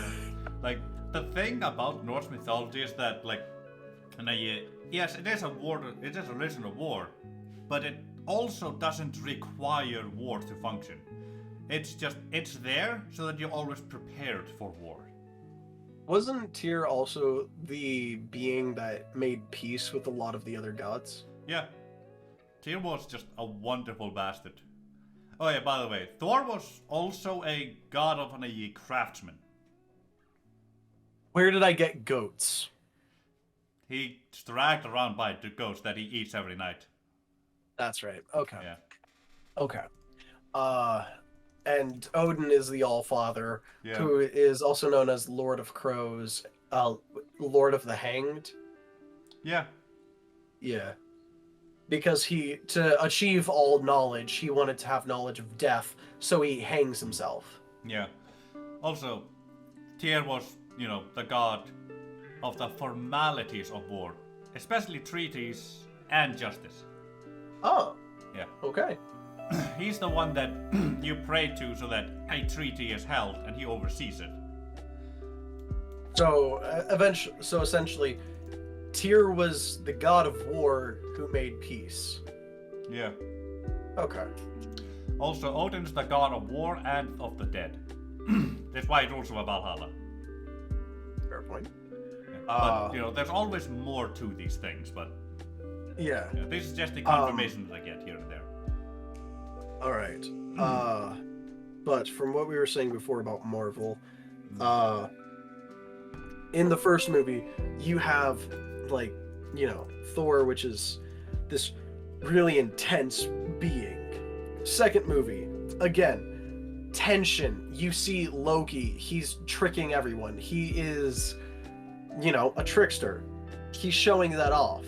Yeah. He's showing that he's not dead. He comes back, and once again, it's an intensive movie. It has comedy here and there, but it isn't just...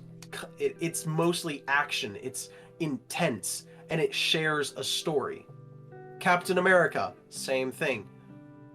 Almost all of those movies, up to a certain point, they all hit with just this immense amount of intensive action, intensive feeling, this breaking point that is reached in every single movie that reaches to a crescendo that's like, what's going to happen next? While in the new movies, everything in Phase 3, and Phase 4, it switched from being this intense thing to instead being a comedy. Literally, in Endgame, Thor is fat suddenly. He's fat. Which, funny, is closer to his actual depiction. Yeah. But it's still the wrong method. Yeah, and he's also playing Fortnite. Yeah. I still will say, like, it's just, why is Thor never depicted with his red hair? 2 reasons. 1,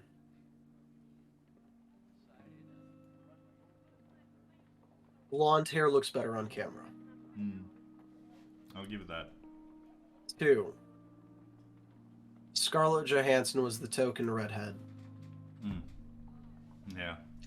Like, I want to say, it still bothered me that he had the golden locks of Sif.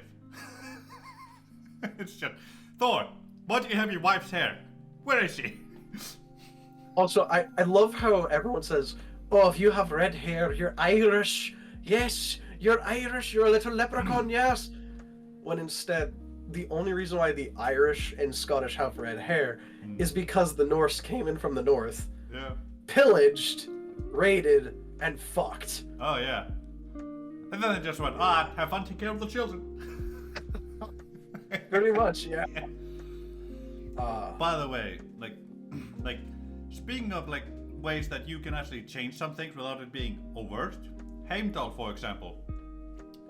Like, he's the god of foresight, light, and the dawn, and he's known as the White God.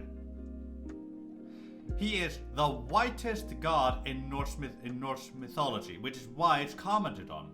He's so pale.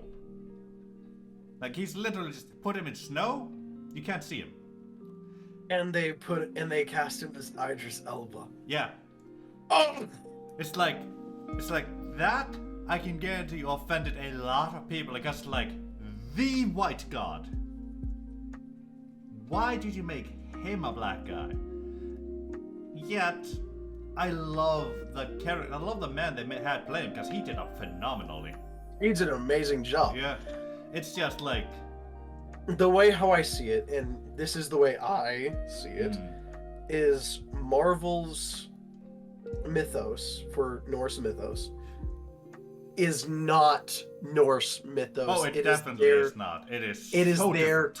It is their fictitious creation, created via their universe that they have made. Like, as it has often stated that it's only inspired by Norse mythology. Yes. Which it's even like, then... It's like, then, like, that brings up another thing. Like, I'm very often bothered by, like, all these creations out there that go like, right, Norse mythology is in this world with these other religions, and I'm here just... no, this is not gonna work.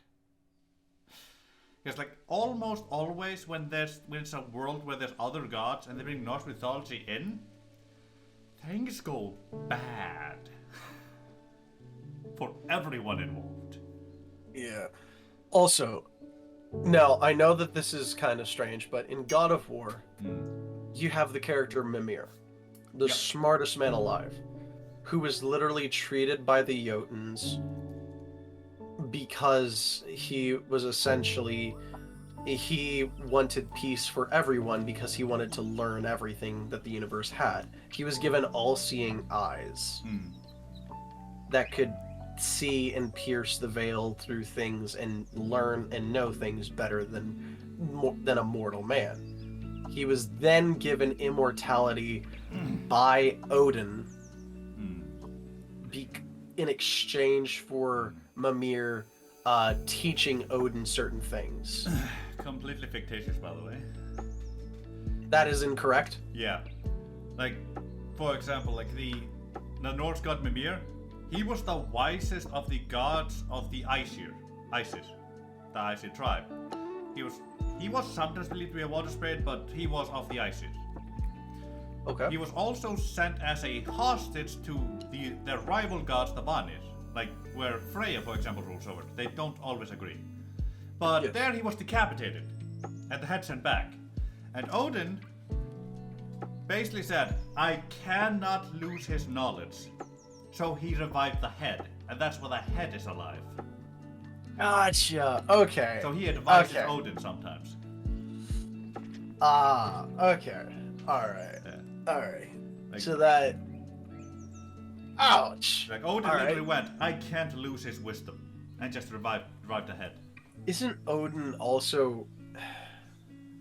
Doesn't he have very little regard for mankind? I wouldn't say he has little regard for it. He does respect it, it's why mankind are his chosen warriors for Ragnarok, for the end of days. It's why he chooses the most valiant, the most heroic to live in his halls, and why Freya gets the other half, because like they're the best fighters there are, effectively. Like there's only so many gods. But the thing he has a problem with is how we sometimes behave. Like I remember a story where Odin went to Earth in the guise of a man, and a king imprisoned him, thinking it was just another beggar.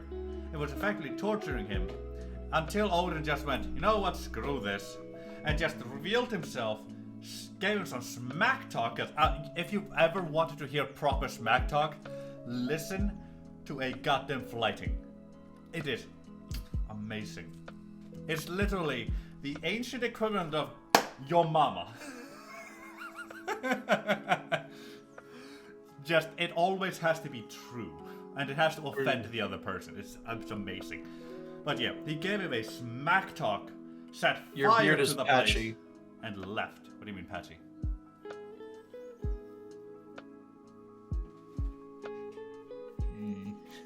I hate you.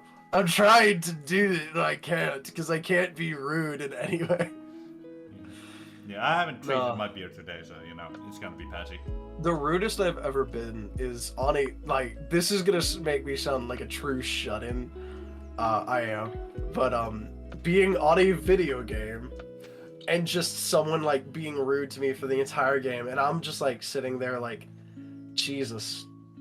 I've always wondered what a failed abortion sounded like.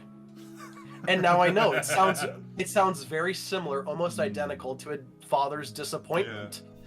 Like, Jesus Christ, we get it, the condom broke. Please, shut up. You weren't supposed to be here, but defying all logic, you are. And essentially, I just kept going with that for about 10 hours. Or really 10 seconds, before the guy banned me from the Discord server. And sometimes I wished I had never done that, because I miss some of those guys in that server. And they don't talk to me anymore because they were his friends before they were mine. That sucks. Yep. Anyway. I still love the concept of flighting. Like it's just the best because it also needs to be poetic. It's just so good. Like if you can't bring the rhymes, you can't dime. I can't rhyme, by the way. So I could never flight. I would lose any flight I got entered. I could probably use some slam poetry. Yeah. Actually, hold on. I think I have a book of poetry somewhere around here. I have a book of Celtic poems because, let's face it, Celtic, like, their culture, it's still around, and it is gorgeous. I do have a few Hispanic ones too somewhere.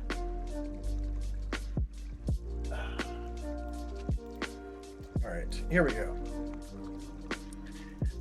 Book of Poetry.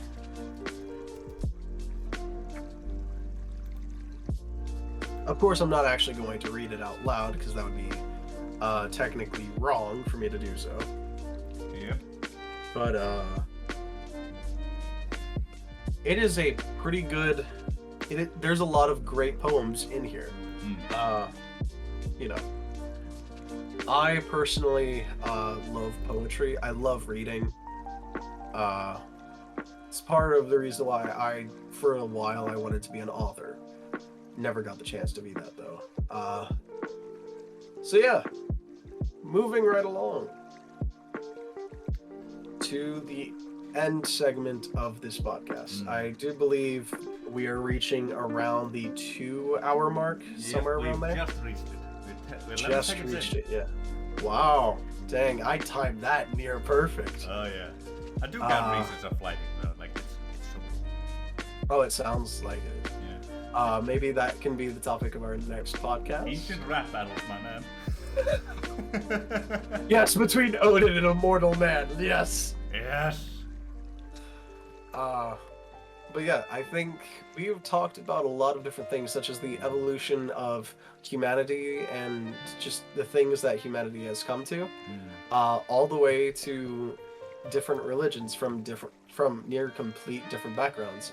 Yours is Norse pagan. I don't know if you are a Norse pagan or if you love it as a story. I don't know which one. I admire it. Okay. I don't practice it because, like I said, I'm of the opinion that whatever we have today, because it was written hundreds of years after it was dead. Nothing we have today is actually what it was. So I just look at what I have, try to interpret what I can here and there, try and see what may have been true, and then just build my own headcanon of it. Alright. We talked about my Christianity and my ideas and beliefs and how it has evolved, how Norse paganism has sort of evolved. And I do believe that both of us can admit Marvel fucking sucks. Oh yeah. So does especially DC. today. I remember a time where I didn't miss a Marvel movie. Yeah. And then in a Spider-Man Far From Home, I missed it in theaters. I was gonna just watch it at home when it came out, but 6 months later, where the fuck is it?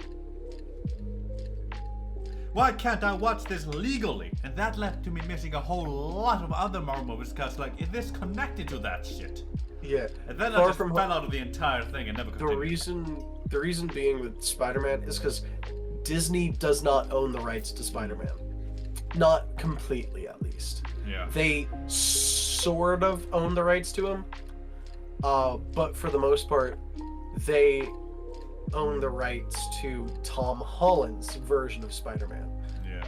But the other rights of Spider-Man belong with Sony, which is why you have the Amazing Spider-Man with Andrew Garfield, and why you have the original 3 Spider-Man movies with Tobey Maguire. It's strange. I can definitely tell you, the Marvel franchise lost a lot of viewers that missed Far From Home, and then we're just gonna wait for it. But because Far From Home was bullshit. I know. But then because they wanted to, they didn't want to skip a movie and watch the one after, they just let those go by them, and then it just continued month after month after month after month. Like I said, Far From Eventually, Home. they just didn't care anymore. Yeah, Far From Home. After the events of Endgame, Phase 4. Yeah, after Endgame, it just didn't matter anymore. It didn't matter because Endgame, it was this crescendo of a great plot, and it was. But because of Thor Ragnarok, because Guardians of the Galaxy, I will say, is beautiful because even their comics, it's meant to be stupid. It's meant to be hilarity. And the movies were exactly that. Yeah. Were they intense? Yes. Did they also have a massive amount of comedy in them? Also, yes. Yeah. It was a healthy balance. Marvel's problem is that they took that and went, let's do it with every other movie.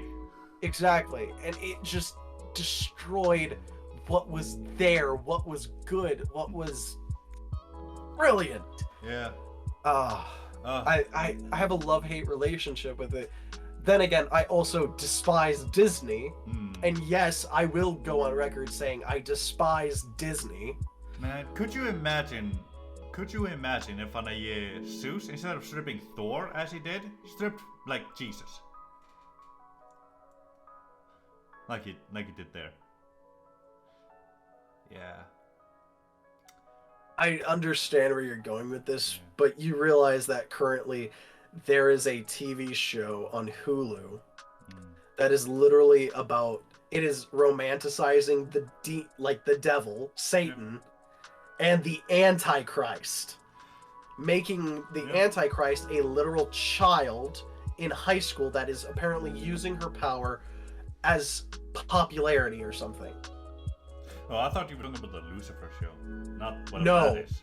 Lucifer pisses me off as well, because it's romanticizing the devil and making him into this great guy. Yeah, like, personally, I like the early season of Lucifer where he was still like an evil bastard, but you just were there along for the ride, and it could be occasionally fun because he sometimes went after bad people. But then it just evolved into a love drama where he became a good guy, and suddenly he's not evil. It's just, I lost track along the way. I only watched a couple of episodes of that because I was like, it has to be just a coincidence, right? Because like Lucifer, it could just be a guy that calls himself Lucifer, and instead I learned, this person is actually being portrayed as the devil, and he's trying to live like life among this.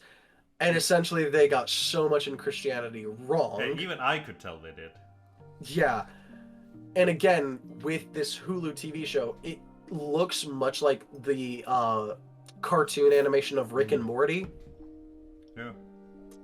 And again, I have a problem with it, not because, like, I'm a Christian and I just have to hate everything. No, it's much like how you dislike the Marvel creators, kind of just blatantly just taking these beings that your culture has and then just it's like just backhanding it. I don't know how to describe how I feel. It's like someone killed my horse, a long ass time ago, and then these people come like, hey, here's the body of a horse, let's flop it about and make fun of it. With Christianity, like, I don't want to sound like I'm trying to be a victim here. I'm not trying to be. No one ever is. But Christianity, at this point, like, in modern times, Christianity is being hated on. Oh, yeah, it's to an unfair degree. Even I will admit that. Like, I'm sorry, I'm trying to be a good Christian. Am I human? Yes. Am I sinful? Yes. I just believe something. I'm sorry, there are children that still believe in the tooth fairy. Yeah.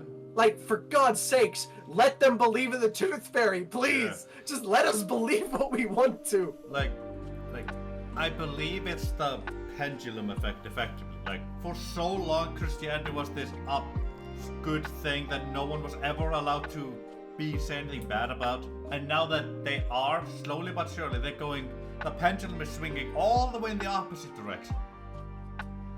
Yeah. It's like when it should be somewhere in the middle, It should be, but at the same time, I do agree that Christianity has some dark history. Yeah.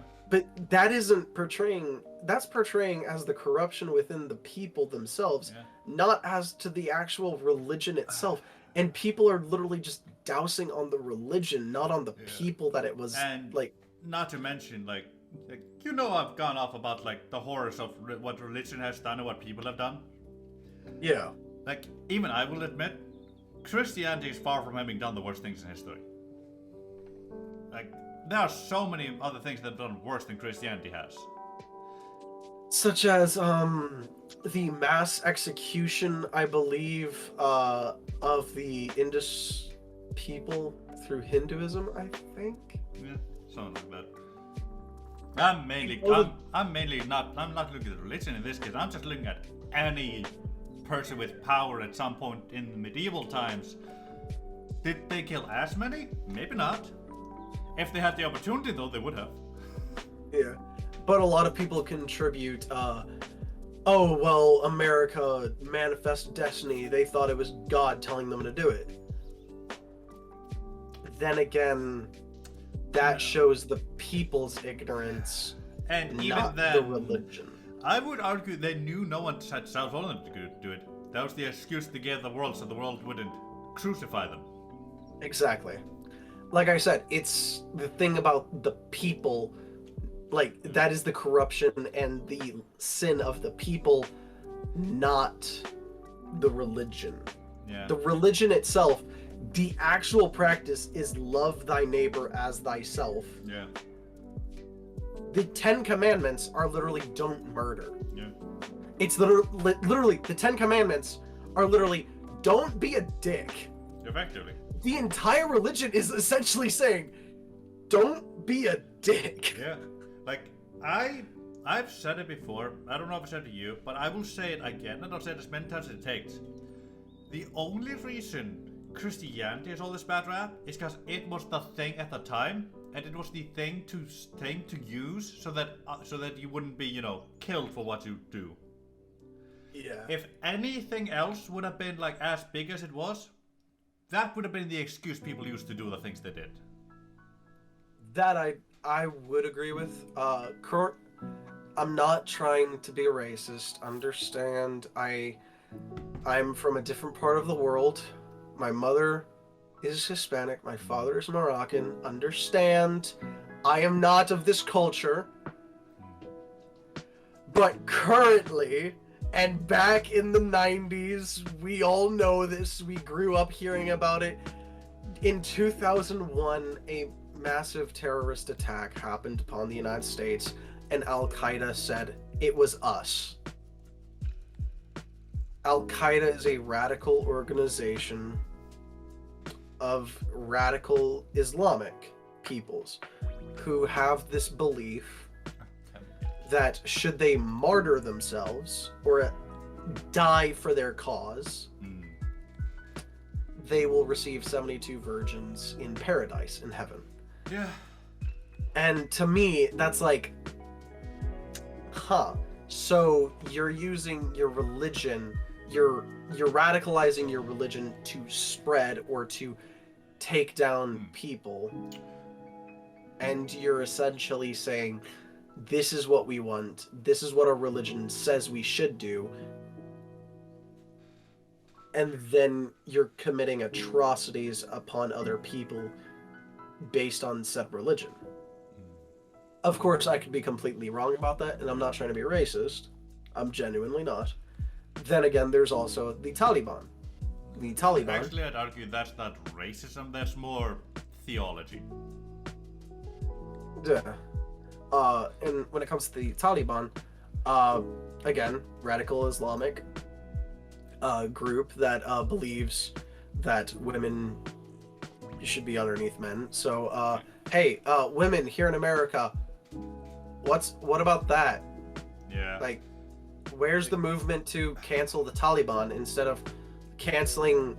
If I remember right, women that got were allowed to try to start driving 2 or 3 years ago, and even then there's only in certain states there. Yeah. Or states, countries. Again, it's like currently there's atrocities happening in China. Like, I'm not kidding, in China. Have you ever heard of the Chinese genocide on the Uyghurs? I've heard of it, yeah, a little bit. It's kind of like the Turks' genocide of the Kurds. I love these words, they're fun. You know they can't see your expressions, right?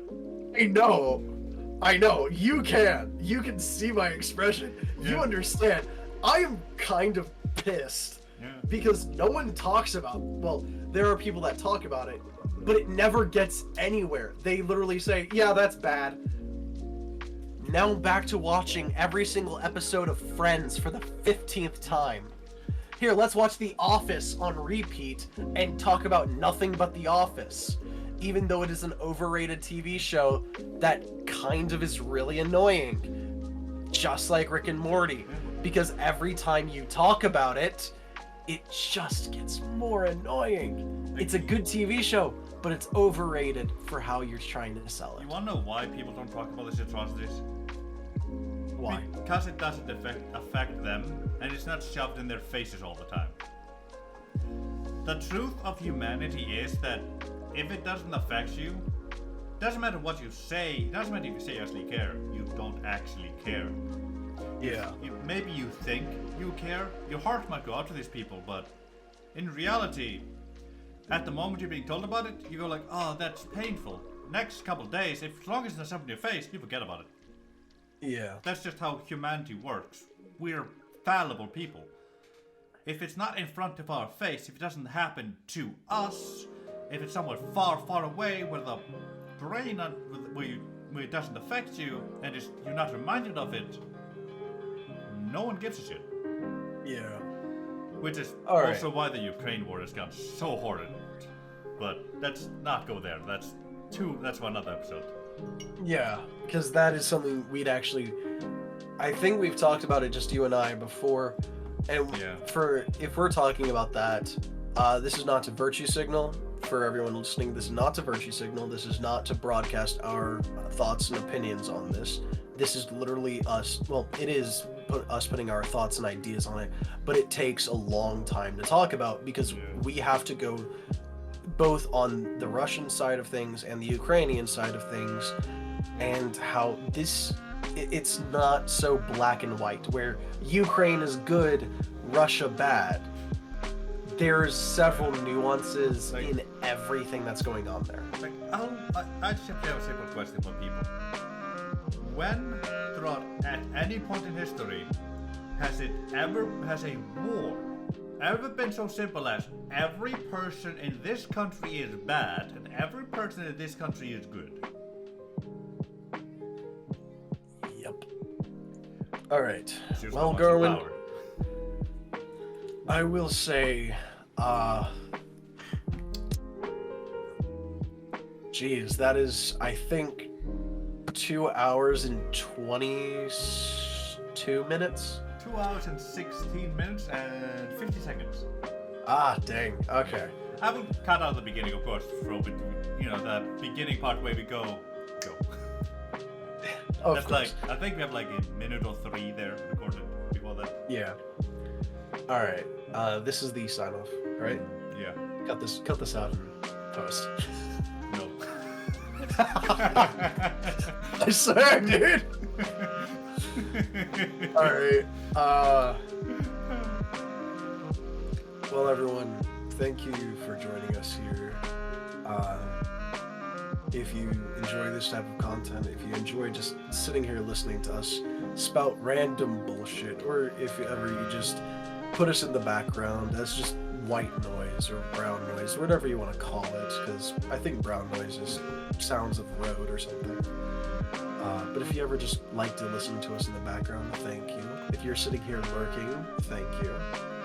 Or if you just actually enjoy listening to our rants and tirades about random bullcrap and random atrocities that were committed against humanity throughout all of time, the things that we have to say about future, or if you just like the sound of Garwin's velvety voice. I know I sound like a 5-year-old. Oh, come on. No, I've listened to the recording. I sound like a 5-year-old. Hey, my girlfriend says that you make me sound soft and and higher pitched. Are you serious? Yeah. Right. But thank you, everyone. I'll always be her femboy, and I'll always be her top 2. Good on you for finding someone, man. But everyone, thank you for joining us. Please be on the lookout this upcoming Saturday for our very next episode. No clue what we're going to be talking about then, just like we had no clue what we were talking about today. The conversation just evolved, and who knows, maybe we might talk about some of the same things we did today. Or actually, I believe we never actually talked about the thing you were going to. Yeah, actually we did, because I was wanting to talk about the Norse culture and Norse mythology.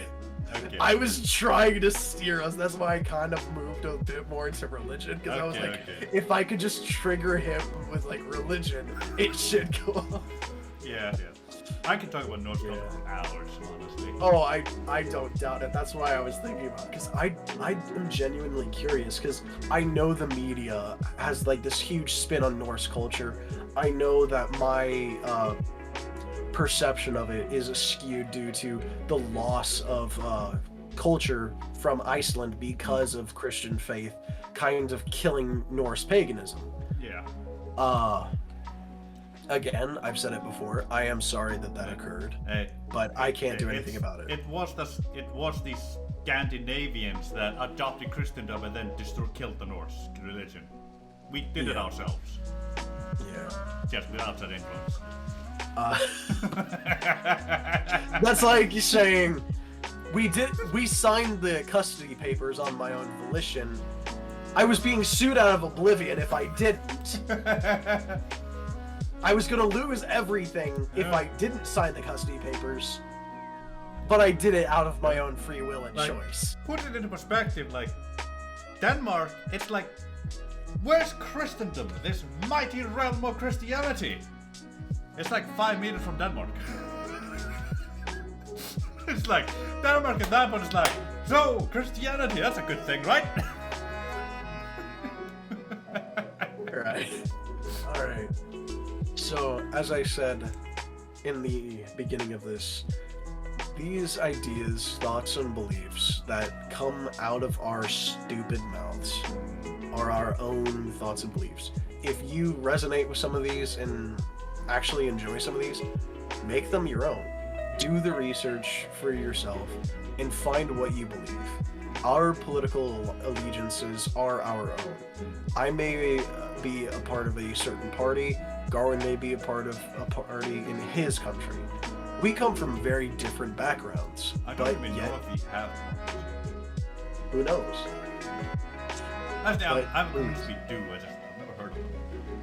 When it comes to any and all criticism or information, please do your own research gathering. And if you have an opinion on something, or if you have a criticism about us, please let us know.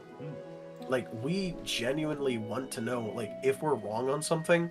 I know for a fact Garwin this episode was searching up things online about Norse mythology. Oh, definitely. Because he was going to call me out on some things that I was wrong on, and I was more than willing and more than happy to learn about it.